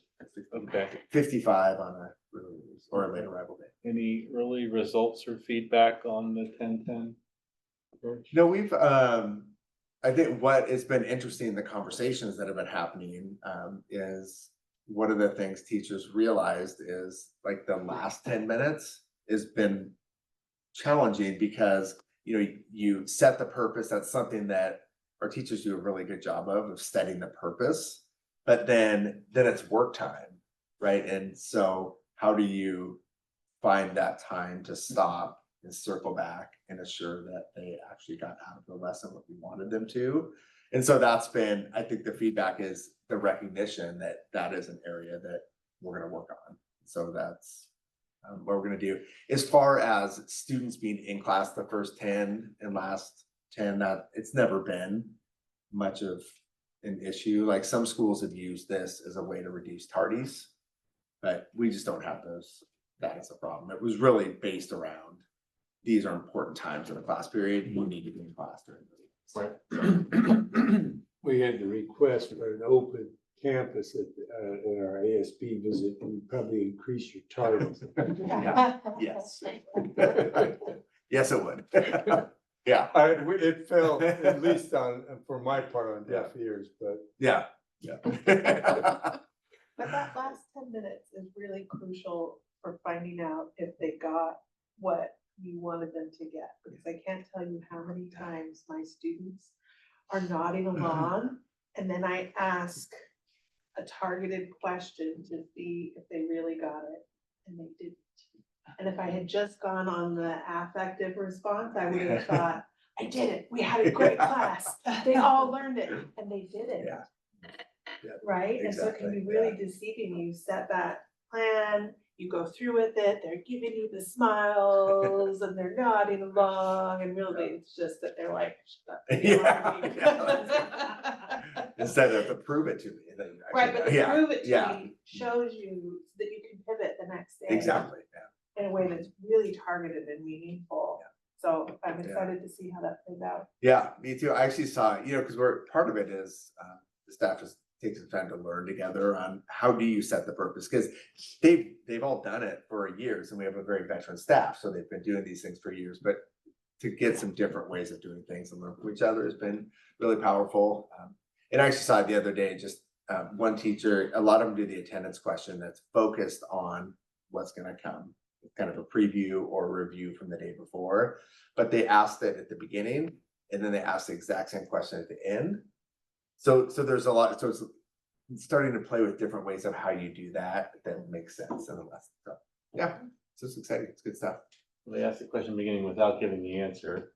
And then at the end. Yeah, then at the end, right, did we meet that goal? And it's not doing anything grandiose, right? It's not about this big show. It's what do we get? Yeah. Yeah. Okay, so the goal number 2 is to increase testing proficiency. So one of the things we're doing is Ms. Spock is collaborating with Alro for an ELD, is an English language development course. And the goal is going to be focusing on academic vocabulary and reading and writing, and then also read and prep. So we put it, because it happens in February, March is when, or into January to into February is when it's going to happen. And so that's going to be an opportunity to really just preview and help the students, one, just understand the interface of the test, because we do know that it's helpful to understand what it's going to look like in the first place. And then also working collaboratively with Alvaro and Emily. So we're looking forward to that. Also, goal number 3, and this is where you see, I did change it there from 77 to 83. What we're doing for our 10th graders is we actually this year made sure that they're all scheduled for the trimester, right? They're 2 of 3. And in the past, right, we might have a student that has first and third trimester, or first and second, or second and third. So we made sure to put all of our English 10B classes that third trimester, so that they have a chance to do some specific prep work for getting tests. And our English departments are already aligned as far as the standards, what happens in 9th grade and 10th grade and so on. I'm just throwing this piece in here. I'm not going to go through all of this, but it's work that Troy already talked about too, with our scope and sequence work, which is really important for our teachers to be able to do. And 1, to be able to articulate all the things that are happening, and 2 is to be able to have those conversations 7-12, so that when we're looking at English, or we're looking at math, or we're looking at social studies, like how do they align and progress up through our system here in our campus. So that's a big deal. And then I put, so this is just a little bit of data based around our shared teachers, and the conversation that we have is we've had to fill a lot of gaps over the course of time. So it's like, hey, Mr. Gerlach, you're now teaching 7th grade English this year, or you know, and those kind of things. Right? So Dickman, you're doing this class, or Sarah, you're going to teach PE and history, because even though you're a Spanish teacher, you know, so there's been all those things. So this kind of work is really important to support that, because they're all great teachers. And so let's give them the tools, so when they take a class on, they can do that. And so I just put a couple examples in there, so you can look at them over time. So this is an English 11A example for what a scope and sequence would look like for the whole course. I put for Mech and Fab in there. I put the geometry A1 as well. So you guys can look at those, but I just thought I would put in a little bit of, so you can see what they look like. Yeah, that's it. There we go. I like your Good new question. logo. The new logo, this Yeah. year's logo? Yeah, That looks great, great. yeah, perfect. Same question as I had for Troy. Is there one thing underlined that you could that would help students across the board, and English, math, science? I mean, I think there's probably 2. One is showing up, right? Because I do think being here is really important in attendance. Been thinking a lot about that and how to communicate. That I remember back at the nudge letters back in, I think just before COVID, right, where it was attendance letters with the comparison of your student to the state students. We noticed a lot of benefits in that as far as getting kids, but that's an aside to, I think it is that perseverance in that struggle. One of the things we notice is, especially at, when they get into high school, when our English classes, our math classes, our science classes are really skills and standards based. And so that recognition of kids that of course you don't know it right now. And it's part of working through it and getting more opportunities to do it, not feeling like you're a failure, right? So yes, I think that the ability to kind of battle through and So persevere. I'm wondering if that's just something that students have, or if that's some skill that they can learn. Yeah. I think there's a lot of skill that can be taught in that, as far as if that's the messaging from the time a student starts school, is like, of course you don't know these things, and we're learning those things, and that's a part of that educational process. And how do we get our vocabulary aligned so students are getting that? I do think we can teach those skills. And I think all this tier 1 work as a district, like that helps those things happen, right? Doing things together. So. I kind of wanted to plant a seed for thought, and so we're in the beginning stages of our strategic planning for the next 5 years, and so certainly the academic challenges are in the forefront there. So or as we go through this process, for you to be thinking, what are some of the ways that we could build future success into our strategic plan? And then listening to you tonight, what are ways that we can, if perseverance is one of the greatest needs, how do we address that? Is it something you start at the elementary level? You know, how do we address that strategically as part of our system? So those two things, if you're mountain biking and in between braking it, whether putting on your brakes or breaking a collarbone, you can give it some thought. Those little Yeah. instances. Perfect. Well, you're not gonna break your collarbone again. No. In the past. But I will say, I just want to share real quickly, related to that perseverance, I was talking to a kid who came to us from Fairhaven, and asked him, where would you be if you had your own choice? And he's like, well, I mean, I miss Fairhaven. It was a lot of fun. It was a big school, lots of different kids. Like, okay, well, what do you notice about being a baker? Like, I don't want to talk bad about Fairhaven, but he's like, the classes here at Baker are a lot harder. Like, the instruction is hard. And he's a kid who comes from a home where parents have instilled in him, you need to work hard. Yeah. And so, yeah, what can we do? There's a lot we can do. Because, unfortunately, not every home pushes that.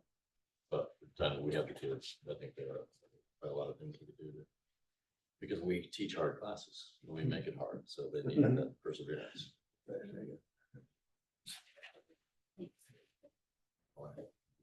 I have something to have Chris, to yeah, say. no, I wanted to make sure everybody else had. I'm often the person that says, I want to see the data in the room, but I also want to acknowledge that a big part of that perseverance is having an adult that cares about you. And I know many adults who, if it weren't for a caring junior high or high school teacher saying, I see you and I believe in you, they might not be alive today. And so much of what we do that we can't easily measure is caring. And when we're short on resources and we don't have what we used to have, it gets harder and harder to have the bandwidth to show up with that care. And so I just want to acknowledge that that's such a core part of what we do. And it's also an unacknowledged part of what we do. Hard to measure part of what we do, but so meaningful. So. And I would like to acknowledge that I think Baker teachers do that better than most I think that's part of what makes our community special, is that there's a lot of care. But I also, from an employer side, we've also gotta take care of our people and make sure they don't burn out. Because they've gotta have something to give, you know? So I don't know how we fold that into a strategic plan. I've always liked the culture of care portion of our current strategic plan. I don't know if that language will stay with us in the future, but I just wanted to say that out loud, and I know that you all bring a lot of heart to what you do. And that it can be hard to do when you're tired. And there's more things asking for you. So thank you for all of that. Yeah, thanks. Thanks for having us. Thank you. Yeah, for coming. Yeah, thank you. All right, Bridget.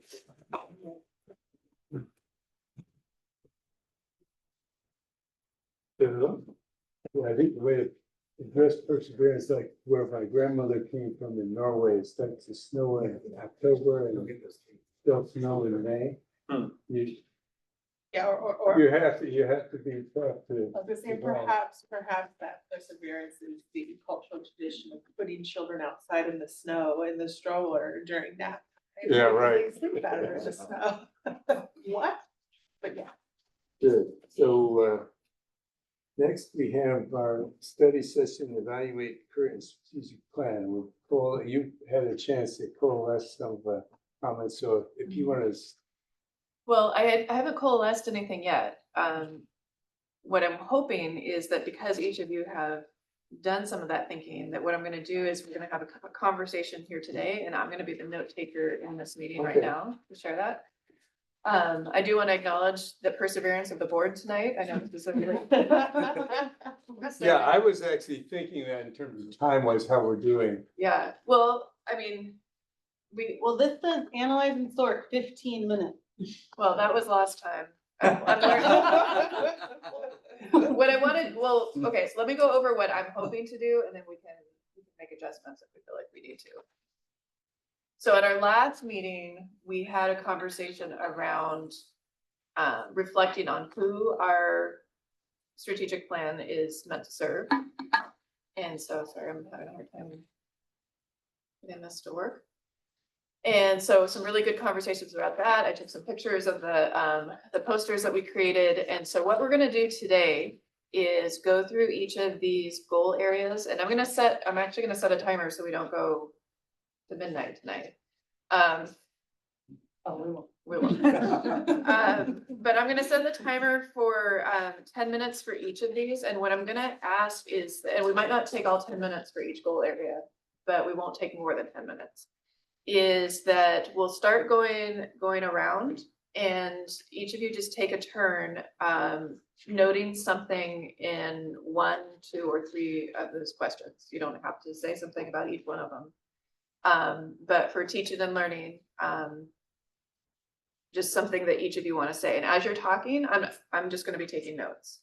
And then I'll let you know if we're getting close to time, and we'll see if we can just whip through each of these goal areas and capture what worked, what had limitations, and that question about what was unclear or hard to measure is going to be good to help us be more intentional. So think about that, lucky leading, learning, losing, to be in that leading, learning and leading quadrant with this plan. Can we measure things that we're saying we want to get done? And so by identifying what worked last time, it's going to help us do that better this time. So to get us started, let's start with learning and teaching. And who would like to go first? But you have these ready. I'm not quite ready. I'm Okay, getting myself ordered. Sure. Learning and teaching, so you just want me to do one at a time, or are we each doing one and then each the next? For learning and teaching, each of you take turns saying anything you want to across those 3. Okay, all right. So, successful, I put adaptability, the implementation of the Chromebooks, both in the classroom and remote learning was when needed. was successful. I put professional development for staff, even though I've had a lot of negative comments from the community about late arrival Wednesday, from the perspective of the strategic plan, that was successful. What got stalled was, I said, established a framework for cycles of inquiry, because we really didn't, for that whole plan, have it built into our plan to review the success of the plan. Now, we did it the last year. I think we had it built in, but ongoing cycles of inquiry was not, I think, successful. And then unclear, just vague metrics like relevant, meaningful instruction and spiraling skill development. Like, that's hard to measure. Meaningful instruction and spiraling skill development. State test scores to measure instructional impact. You know, again, these are things that are hard to measure. Stakeholder engagement. Oh, yeah, so that's it. Okay, so what was successful? I thought I think in here it was called grade level teams, but I'm assuming that's the Wednesday professional learning. But they don't like it to call that, right? They like to call it something else. Just go with collaboration time. Collaboration time, okay. I thought that was successful and accomplished. Professional learning opportunities, adding the MTSS to everything. I don't know if that was here before, but that was part of the beginning of the 2021 and stuff. What was stalled? There was no mention of data or applying data to decision-making or use for setting goals, at least not that's like stated in here. What is unclear or hard to measure? I felt that a lot of the language was more professional, and maybe that's okay, but I kind of felt like it was more geared toward teachers. And I don't know, and maybe that's okay too, but I just felt like it needed to be a little more approachable. No goals related to data or opportunity to see growth. And then on objective 3, I thought I needed more input from teachers on how that all went. That's it. All right, goal of teacher, learning and teaching. I put, it's kind of both a successful and accomplishment was the connection program, K-6 to hands-on with outdoor education. I felt like that was successful and was a good thing going forward. So that was kind of both those. And what got stalled or had limited progress, being new on the board, I felt it was data usage, when we talked a lot about it, but just seeing some of it and whatnot, I think we can gain quite a bit off of that. And then unclear and hard to measure, I didn't really come up much on that because it was kind of hard to process everything as not being a big part of it for more than 1 year. So yeah. Okay, okay. Well, I'm trying to tame the swirl in my brain. With goal 1, I think the way that the goal itself is written, being place-based and community-focused, is really powerful.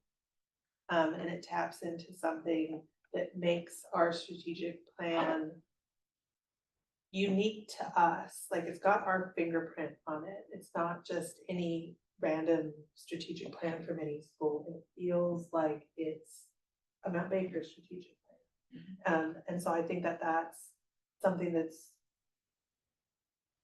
very successful because it pulls in and links to our sense of community. I think I'm going to jump into the maybe what's unclear or hard to measure part. When I look at the objectives and I'm reading through them, they read to me more as an action plan and not indicators of having met that goal. And part of it might be, you know, we had to do a big pivot in 2020, and so we're just gonna write down what we did. Yeah. And that's okay. That's okay. People had a lot on their plates to figure out how to pivot to teaching online, remotely, and all of that. But these objectives feel more like a building level or district level to-do list, and not a, we will know we have met this goal because we see X. We will know that we have met this goal because we see Y. These are not indicators, and they're not measurable because they're not written as indicators, they're written as a plan. And not to say that that plan isn't useful or that these weren't great things to do, they absolutely were, but we're missing the intermediary piece between the goal and the how we'll know we've met the goal. Yeah, that's my big feedback. So for me, I think successful, we adapted to hybrid learning, even though it wasn't, that was one of the major things we planned to do, and we did it, but not as effective, but at least we did it, and I think we need to congratulate ourselves with that. I agree with Jason, academic achievement slipped backwards and then unclear. I'm not sure if we've done any of the 2021 to 2025 school year activities. And I say that because we haven't monitored the strategic plan as a board. And so I don't know. So I think it as a lesson for the future monitoring, if we put something in there.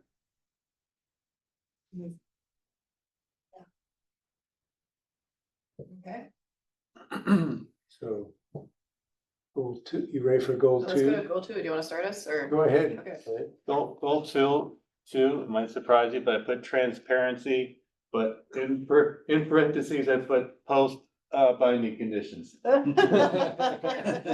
Looking for something positive there, but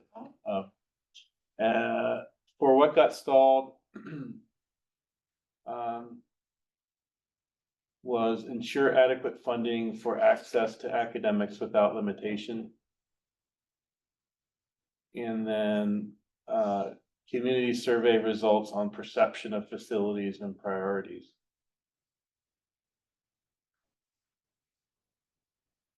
What's unclear, I said, the goal is broad with no clear metrics. I think this is gonna be a repeating theme here. Such as reduce cost by 10%, equip 100% of classrooms with modern technology. Just makes it hard to evaluate the impact. And the other item was facility usage data. How much are we using specific facilities? I didn't have anything under successful, but that doesn't mean there wasn't anything. What stalled or had limited progress? There is a lot of talk about committees and groups in here. And I don't know that if either they didn't happen or they were hastily put together or they did not continue. There's mention, and then what is unclear or hard to measure, and I don't even know if this would fit in there, but it's like, it talks about some 3-year plans. And an updated safety plan, and I don't know that, I haven't seen those, so I don't know if they're still out there. And then I think there was a lot of things that were going to happen, like plannings and committees and groups, and so I think that's just missing, so. Okay, I put, this is obviously after binding conditions, but it was a success, so I put it in here, was the fact that we communicated clearly and effectively, and we made significant progress exceeding our financial targets to get out of binding conditions. Now, that's obviously the last little bit, but it is. That's what I meant to say. It is a Undermine success. Success. What got stalled? I put forward progress only because forward progress before binding condition, it's kind of halted all forward progress because we worked hard on getting out of that. So I think that's what I have for that. And then I don't have anything for unclear, hard to measure. Okay. I think one of the things that's really good here is a nod to shared leadership. Right, when you've got this list of the following groups that are going to be looped in around financial impacts, I think being overt about who those stakeholders are and listing them, I don't know if I see that very often in strategic plans. And I think that's a strength, to be really upfront and mindful that we've got to include all of these folks. Now, did that happen?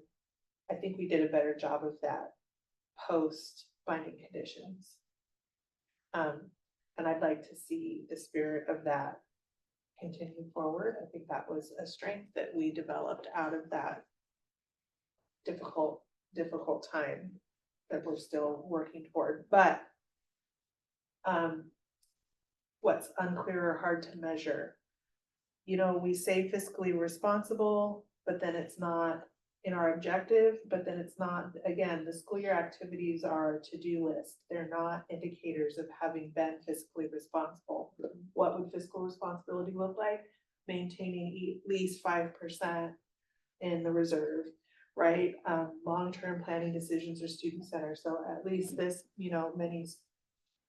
all of our long-term decisions are aligned to student outcomes, and we can point out, so whatever, we got to be able to say, this is what it looks like if we've met this goal. And we haven't done that.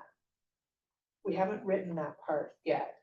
And so that's part of what makes it unclear whether we've done it or not, and makes it hard to measure. Because as a board, we don't know what we're tracking.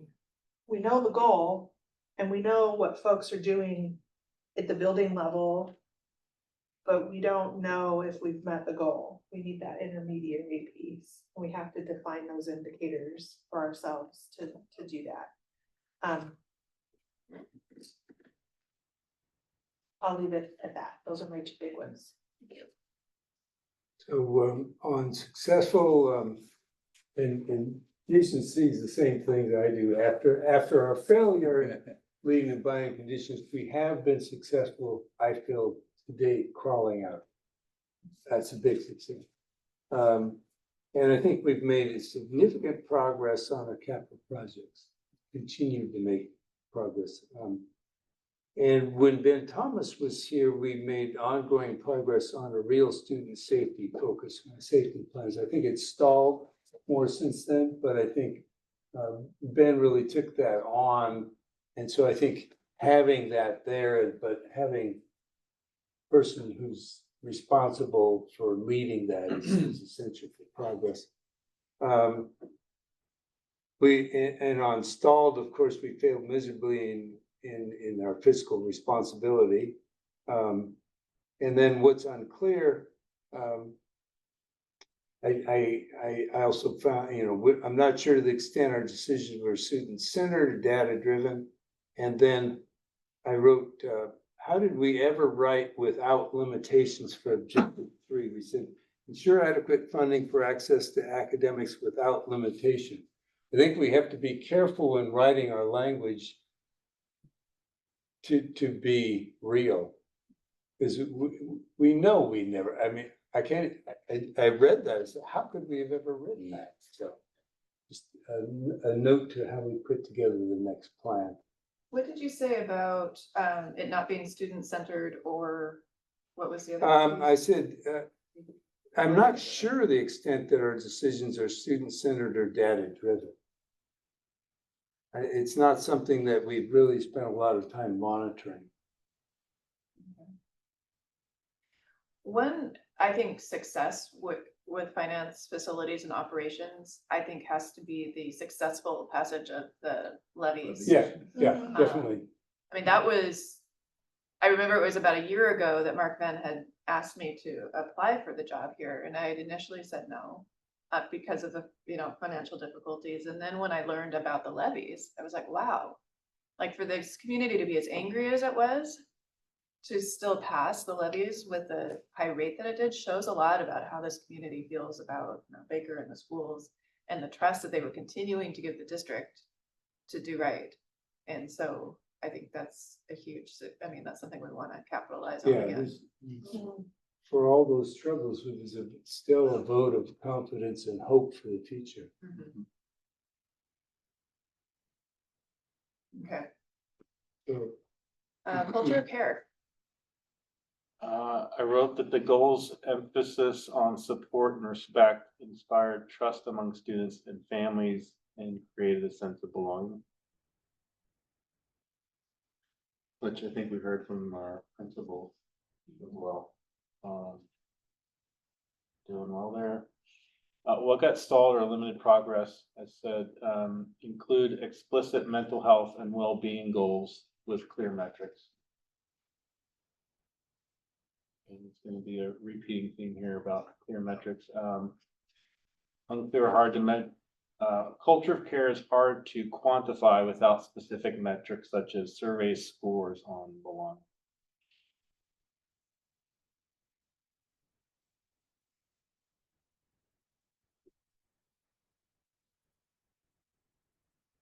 Um. I don't, please get me, not really know a lot. It's okay. It's okay. Culture care, I put, one success or the success is the communities in school program. It helps support the whole student beyond Mhm. academics. We met with a lady earlier this year with the presentation and what that has to offer. I think that, is very successful and a good accomplishment. I don't have anything for stall and limited, and then unclear, hard to measure with culture care. I really don't know how you measure too much in that with data use or score. I don't really know how that would even do that.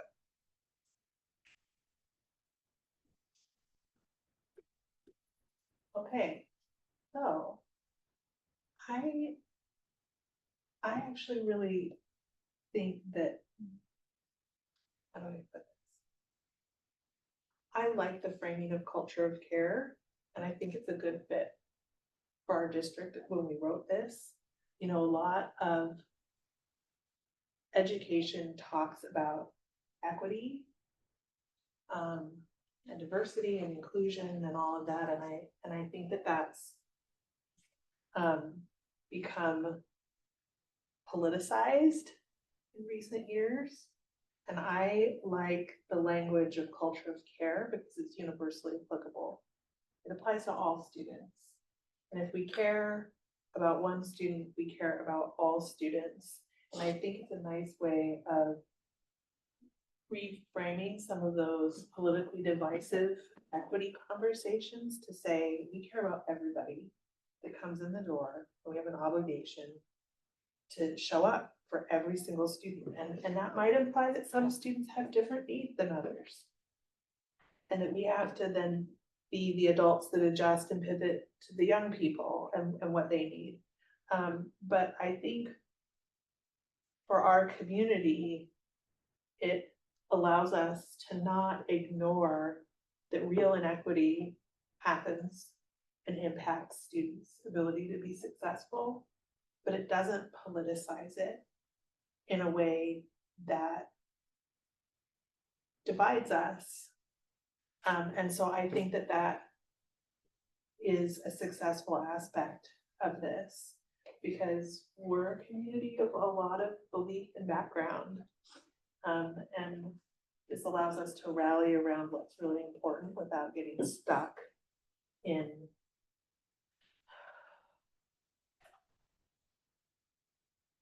politically correct or incorrect language.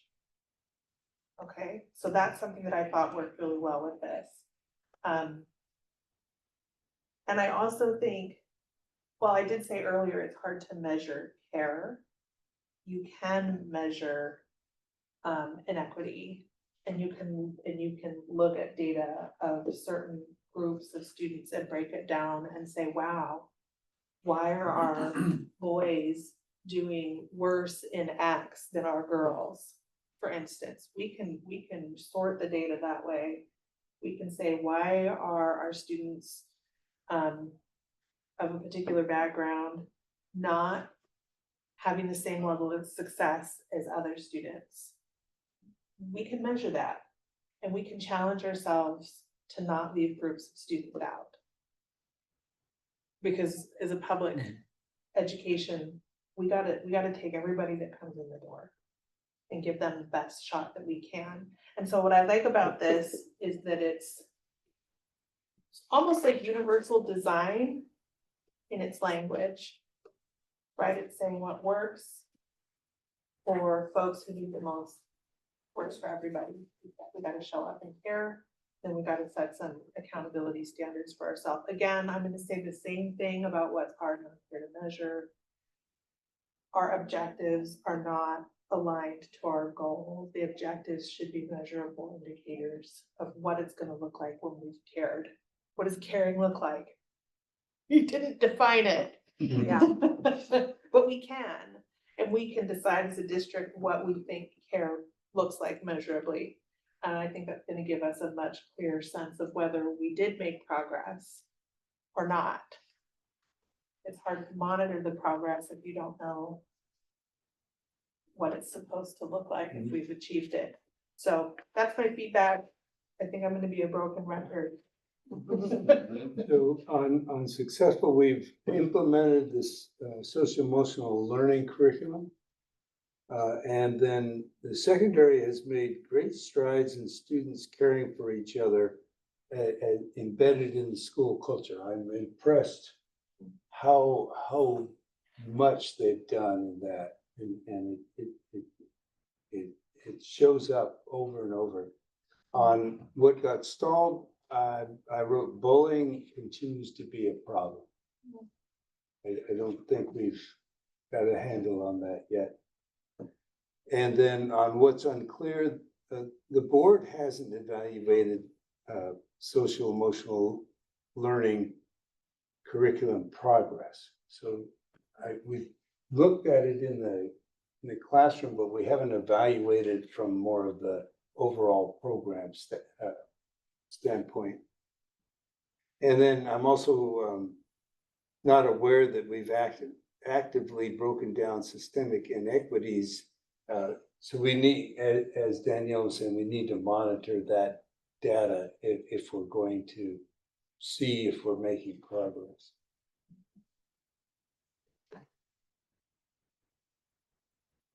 Communication. You can start on communication if you. Sure. Goal for communication was timely communication, likely kept families informed during the COVID-19 transitions. Not that we liked the communication, but it was timely. Let's see. What got stalled? Prioritizing two-way communication to ensure community input. And then for unclear, without metrics such as, for example, 80% of families report receiving timely updates. It's hard to evaluate the effectiveness of that. What was successful is using a lot of different ways to communicate, emails, apps, and social media. And we did that one flyer that got sent out to all of the community, not just people with students. And I think that's got stalled or limited maybe in that we need to work on that a little bit more. Or at least doing it more regularly, because like I don't have kids in the district, I still don't get any of them, and I don't do social media anymore, so I'm not seeing any of that. I mean, I know I should look for it, but anyway, it doesn't matter. And then yeah, it's the same, it's unclear and hard to measure because what is all of this gonna look like at the end? How do we know it was successful?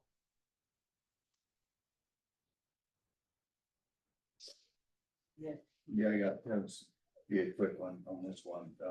Communication, I felt was good during COVID. It was a thing that got thrown pretty fast, and having both kids in school during that, there was good communication for progress, you know, for them to keep on learning and stuff.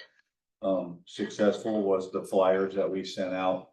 And then I'm gonna put that into a stalled, and kind of is the flyers as far as this year. I mean, just got a good talk with it yesterday. I actually brought one in and gave to her to show her what we did. To try to get something like that going, and she has really good thoughts on it also, moving ahead. So that's good. That's all I got for goal 4.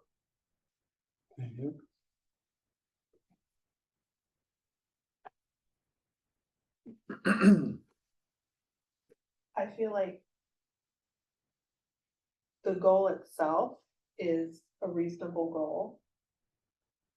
I think COVID co-opted this goal, and a lot of the communication that we did do ended up being targeted around surviving that, right? But we do have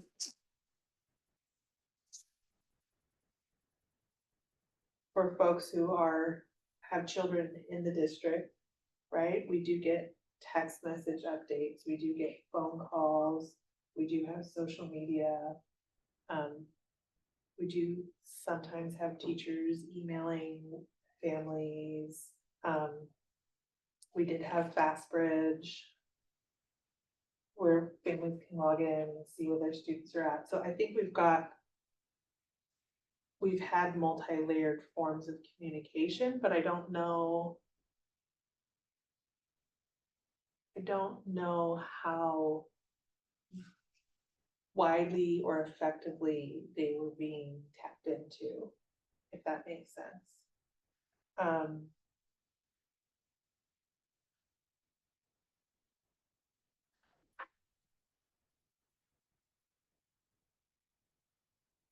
And again,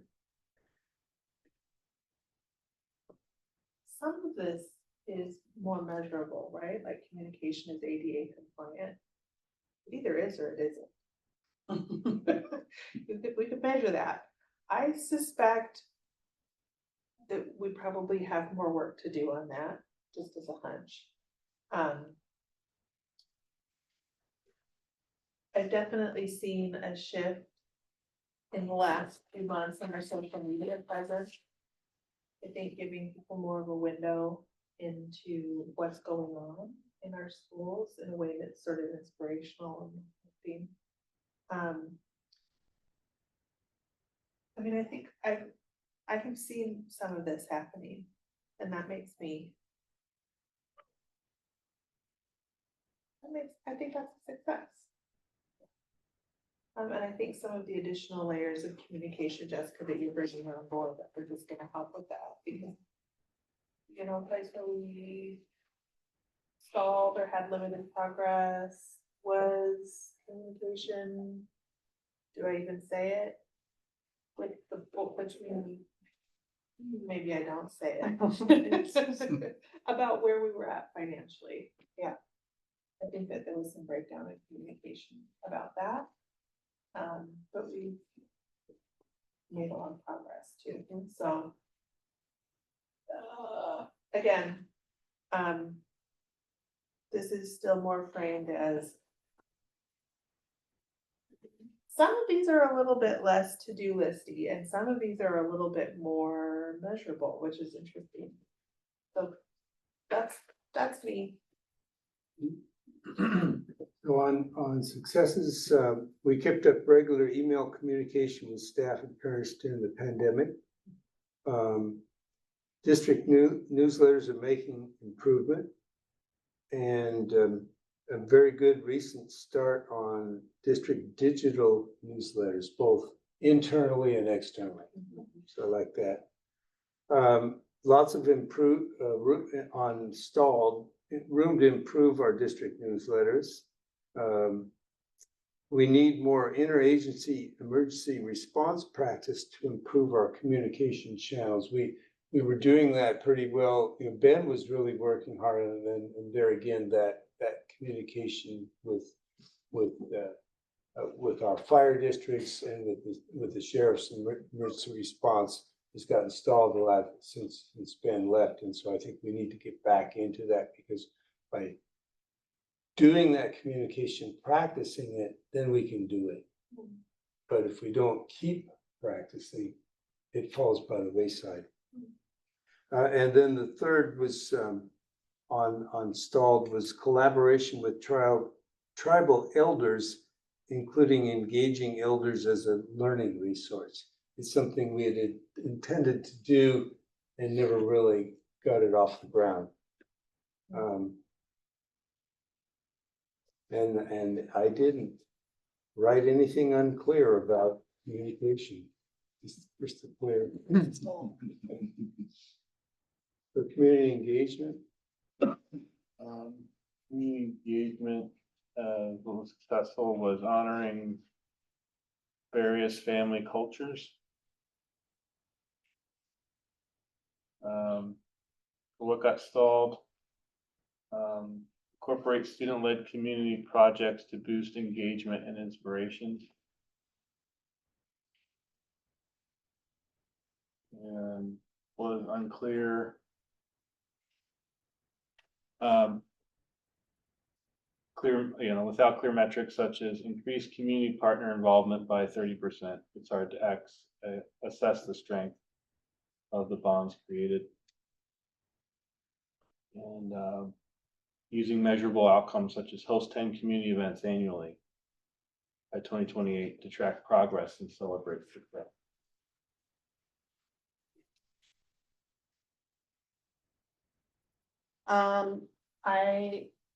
Thinking about it, transparency with the money issues has increased a lot of people coming to us and being more like actually seeking out the information. So that was good. I think what got stalled, there is some mention of data collection about community engagement, and I don't think we have really thought that out. And then I don't have anything for unclear or hard to measure.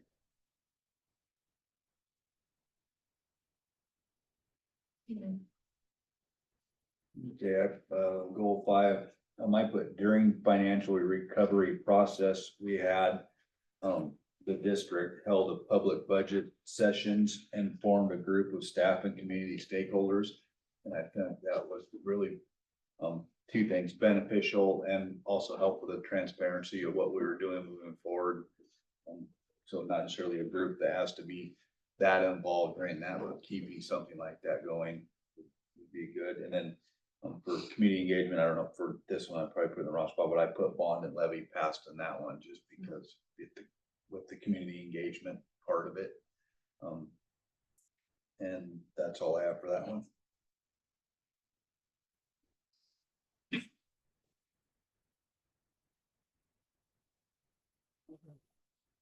I'm just gonna say what I have. I took notes on the strategic plan, and by the time I got to goal 5, I just flipped the page over and I wrote this. Hold on, she's got to get ready. I'm sorry. I wrote the strategic plan is goal, what we want to accomplish, rationale, proof, indicators that we did it, what it will look like, the final product if we meet the goal, the baseline, where are we now? Give me the data, benchmark, a minimum threshold that we're trying to meet, include due dates. Targets, we want to get to X, Y, and Z annually, and what data sources, and this is something I haven't said yet, what data sources will we use to track whether we've met the baseline, the benchmarks, the targets, those indicators, what sources of information are we gonna pull to get that info from? I'm gonna listen to the recording to get most of If it. I was thinking I could if just you're give you typing this. that fast, you could be a court reporter. I could just hand you my notes if you want, Jessica, because I was looking at that, and I was going, there's a framework to a strategic plan, and we've got parts and pieces of it, but we don't have all of the essential components that you need at a board level to do the tracking that we need to do. And the stuff that we've got listed, it's not that this stuff isn't important and good and what we should be doing. It's that we don't have the intermediary higher level assessment minded component. That's what the board needs to be able to see that we're doing it. And so when I say like, this is sort of more building level. Yeah, this is more the day in and day out, but then we need to be able to align that stuff up to those intermediary sort of, here's the goal, here's why we're doing the goal, here's what the proof would look like if we had met the goal, here's where we are now, our baseline, and meeting that goal, and here are our targets broken out by year. And I'm starting to see pieces of that showing up in our, even in the presentations today with graduation rates, right? Like, okay, by this year, we want to get here, we want to get here, here's where we're at now. I think our strategic plan needs that kind of framework for the board to be able to see on that higher level that we're getting. And when I say higher level, I mean like bird's eye view, that we're getting those goals met. And then we rely on the expertise of everyone else To make it work. to do the granular, like, do the doing of it. I did have another thing, that we do have, I think we do have good community engagement, but it's just divided by student interest. Like, you pay attention to what you're most interested in or what your students' interested in. I don't know that there's like a full, somebody's or interested in all of it. So, I don't know if there's a way to make that.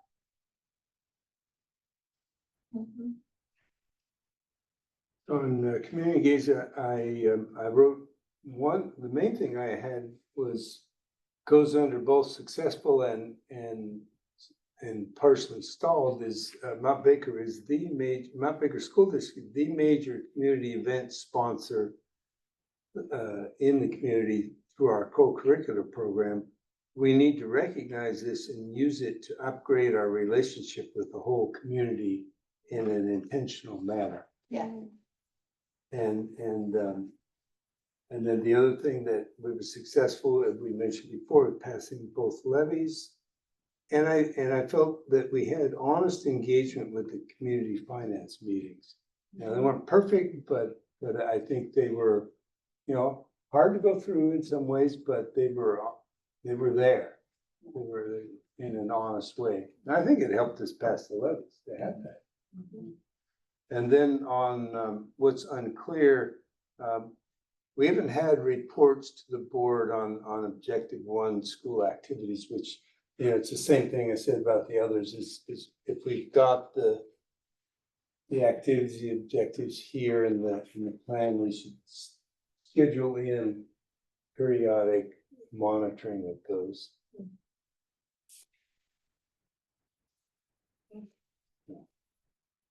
Good job. We got through that a lot faster than I thought we were going to.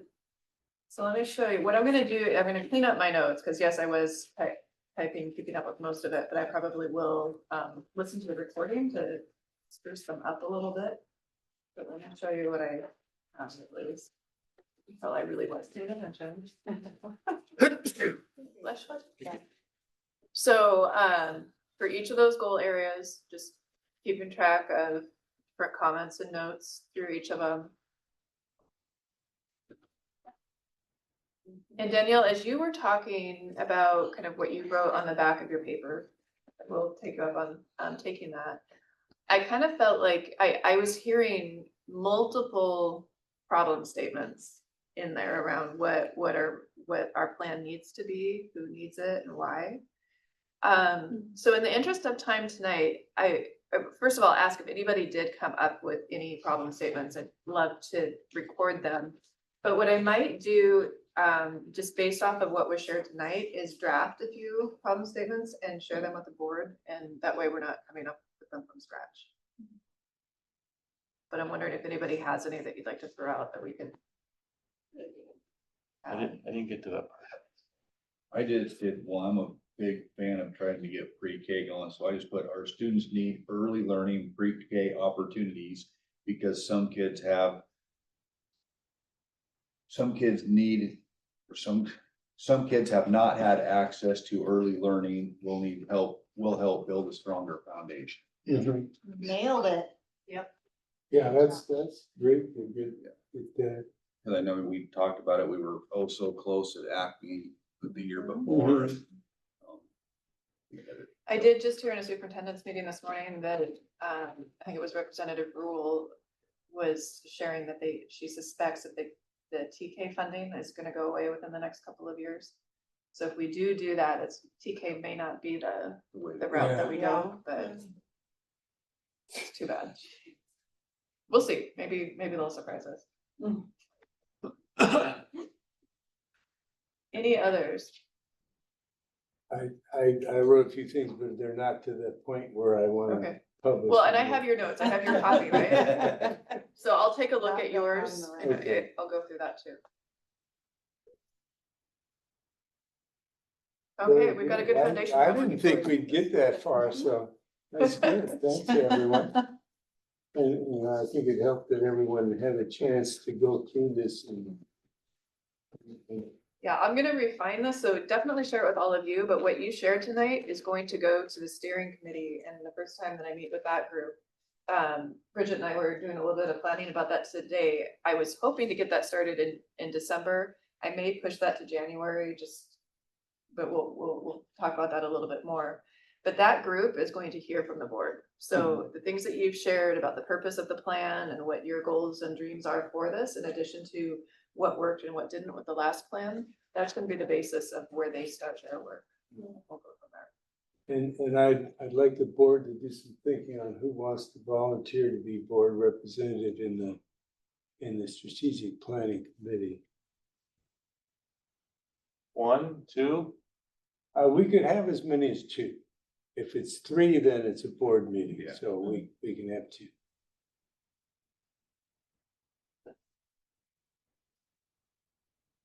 Amongst yourself. Yeah, I'm not, we don't need to make the decision tonight, but I want you to think about it. And then also if we have, you did send us a proposed schedule, so you can kind of see what the time commitment would be. That may change a little bit. I've got Right, some. but it gives you a ballpark idea. Next up is policy, procedure, action items. First is Mount Baker policy 1250, students on governing boards. So this is primarily an update of WASDA model policy on students on governing boards. Our previous statement was a lot shorter, and I think one of the main things was it said that the Mount Baker Board of Directors may have a student representative, and this is changing it to we will. And gives a little bit more detail about their role and what they'll be doing with the board. Any questions on that one? I think it's, it better be ready for first and final reading, because we have as action item C, appointment of student representatives, so No pressure.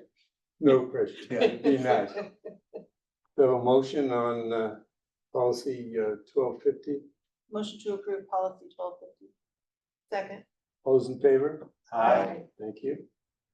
Next is Mount Baker Resolution 252601, which is the emergency declaration pertaining to work on the 800 building gym roof and the Kendall Elementary HVAC. Yeah, and this is You the, did, yeah. you went over this already, but yeah, this is the formality that's needed in order for us to apply for the emergency grant with the state. They can't approve the funding unless the board has passed this resolution. any questions on this one? No. And do I have a motion to approve resolution 252601? Motion to approve resolution 252601. Second. All those in favor? Aye. Thank you. So our third one is appointment of student representatives to the school board. and we did have a very great interview session with 5 students who applied, and I don't know if we really, if you feel like we need to do any further discussion, we can, but if we have a proposed names for appointment, we could do that approach. I move for the term of January 1st to December 31st, 2026. To appoint student rep number 1, Gabriela Ruiz Santana, and student rep number 2, Lita Corrado. And then from July 1st to June 30th, 2027, to appoint Rep Colby Skelton to the 3rd position. Is that 2027 or 2026? Oh, should The that be second one. 2020? That should be 2026. That'll be 2020. He'll start. It maybe- starts in 26. It starts at 26, but that June 30th is 2027. Okay, so starting July 1st, 2026 Yes.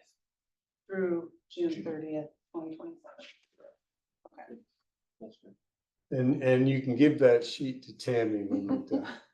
Yes, Do I hear a second? second. Sorry, I forgot you made it, you were moving. Okay, all those, any further discussion?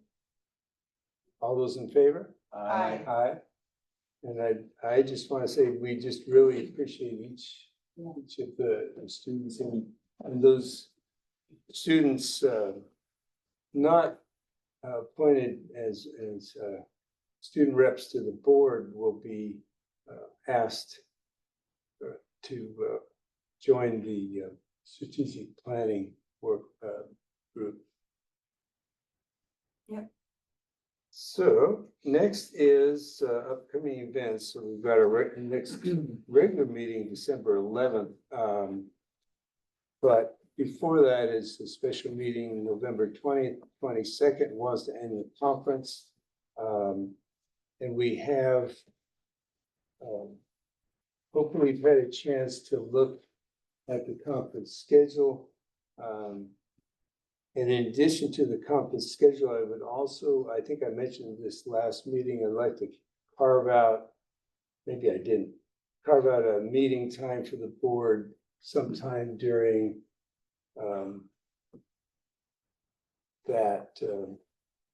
during the WASDA annual conference. So looking at the schedule, seeing if there's a block of time when it would fit to meet together. But the whole conference is billed as a special meeting, so. I would wonder, I don't know if anybody else wants to go to the president's dinner, but I don't. So maybe we could do something during the timing of the president's dinner, which is 6 o'clock on Thursday. Or do you want to do later in The president's dinner? Yeah, I don't want to do it. I think we should have our meeting during that instead of. Oh, going to the maybe, but president's that's my dinner. net, you know, that's why. Time to shine. Okay, well. the Accomplished three a of us lot. we'd have a quorum over here. If we can I- convince Chase. I'm wondering, so Friday, I think Friday is board's dinner. So I wondered if after, the 4 PM breakout session, what time, trying to see when that's over. I wrote down when it started, but not when It's over at 5. To 5? Are you planning to go to the director area breakfast meetings on Friday morning? I had planned to, yeah, but that would be. Yeah, I put it on my schedule. We'll see how it pans out. I guess one, that would be one possibility, and the other would be between 5 and 6 on Friday. If I remember correctly, last year we had a set time, but then we all kind of met outside and we were there for quite a while and we kind of just threw our meeting into that time just worked out, so Yeah. that might work out again. Yeah. So Friday at 5? Or 5 p.m.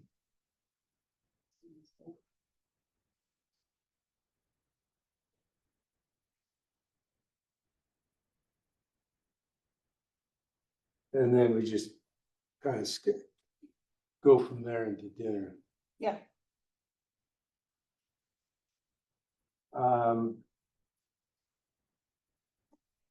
So just going through the schedule, I think the main question I have is how can we best use our time for what it is we need to work on most for the board, and then and some other, what other considerations, but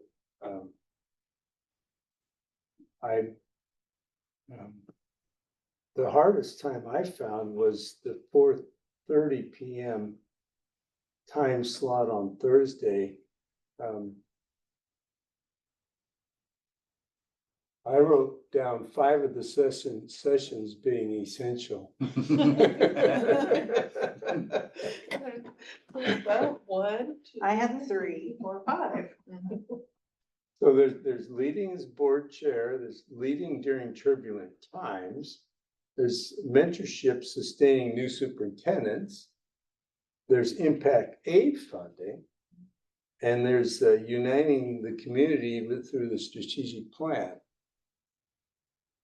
I'll go to the. So I think this might be one where we could divide and conquer, Yeah. because I think all of those, or at least, to a varying degree, are things that are important for our work. I had highlighted 2 of those, the understanding impact aid and uniting the community around a strategic. So you plan. would, yeah, because that would, if you get that, then you can, we can work on it together, but, okay, that's great. I'll go to the mentorship. Good, okay. I was thinking of doing Patty Woods leading as a board chair. I had strategic plan written down. Okay. And Ed, you're gonna be over enjoying. You Little guys bit can of sun. try and conference me into your. Yeah. So that, What were you thinking? I had like 4 things on there. But I probably the strategic plan one, my thinking on this whole thing is kind of going, anything that's strategic plan based or new superintendent based. Yep. And that, and maybe even legislative based. Those are kind of what I'm looking for, so. Well, if you and Jason do the strategic plan one, then I'll go to impact aid. yeah, And Yeah. then, And I'll do the mentorship and you're doing the I'm doing the board chair. board chair. So the only one we miss out on is leading during turbulent times. that's actually a part 2, so maybe we can Okay. eliminate that one just because it's not. Is there? Oh, it's earlier in the day. So There is it, one earlier in the there's day. another one of that later? There's one at Earlier. 2, from 2:30 to 4 is part 1. Oh, there is one at 2:30. Okay, Yeah. I was planning, I just wrote down strategic advocacy for 2:30. So so there is a turbulent times? It's part 1 and part 2. So Okay. part 1 is at 2:30, part 2 is at 4:30. So you could go to part 1 and maybe get resources Yeah. from them to cover part 2. Well, maybe I might go with the part 1 then.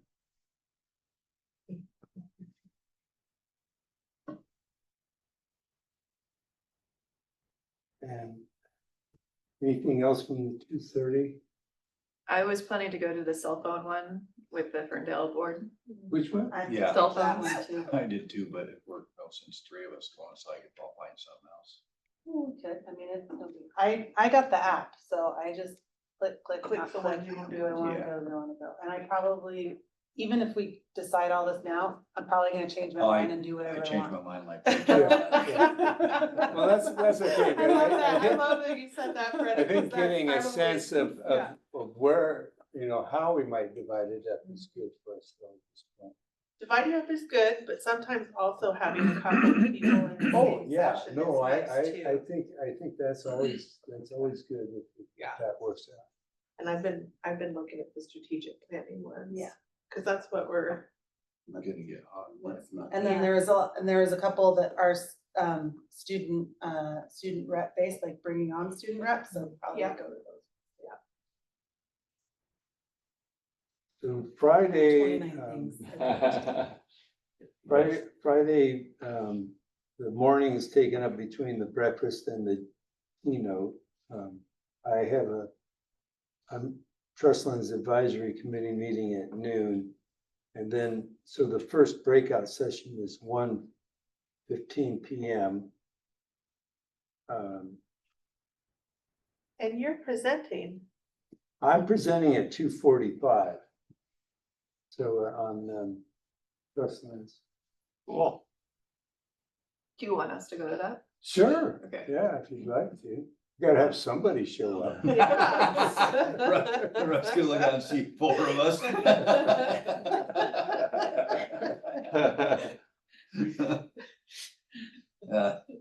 Man.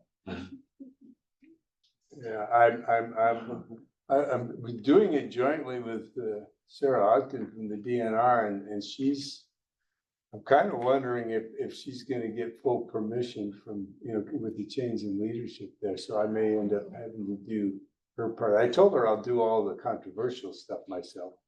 Cause I don't want to put her in an awkward position, but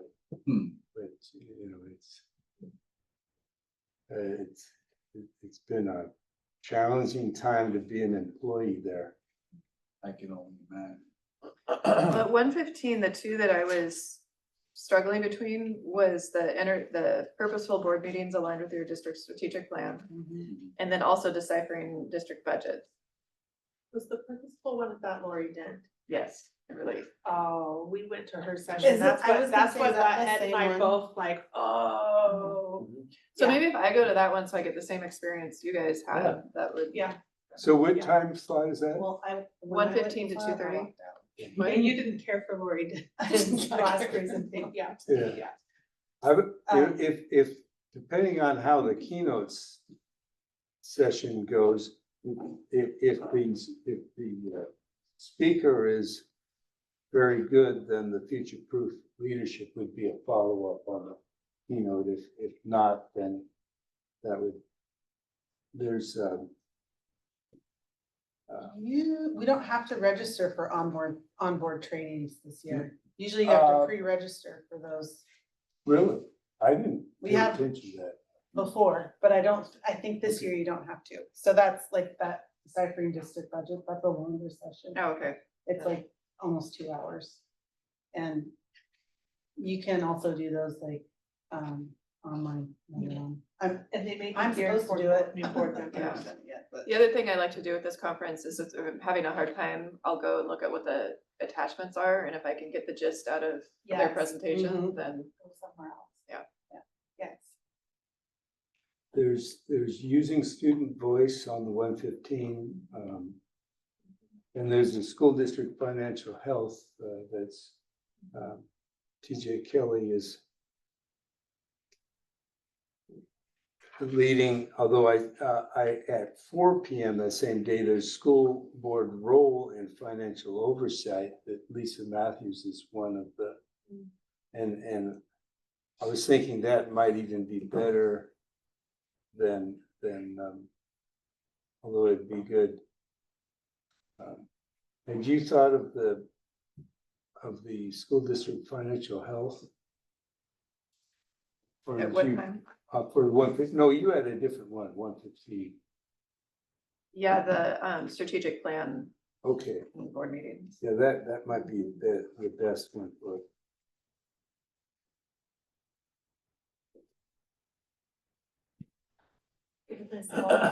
I know. Next year. Yeah.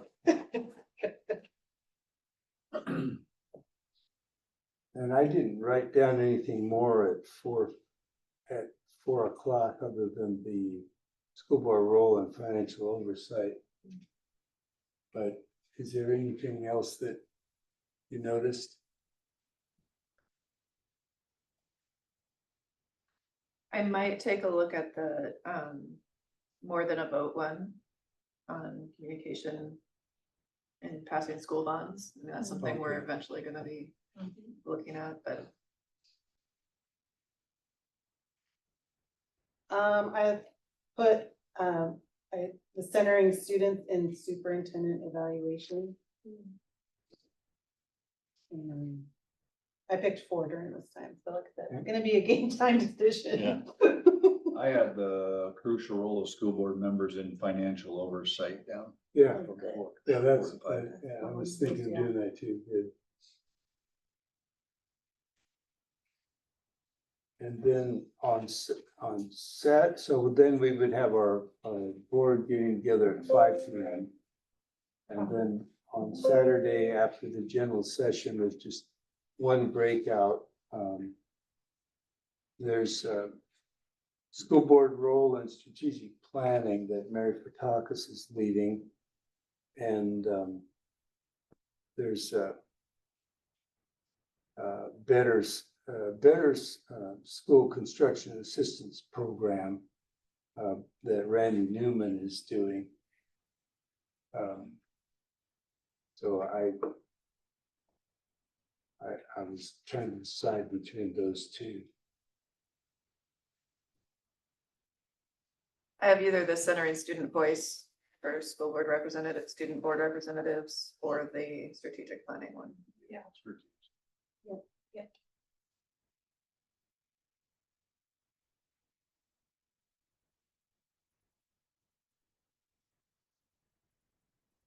And what we end up actually doing will be interesting to see. Yeah. Well, I think we've got a lot of good opportunities here.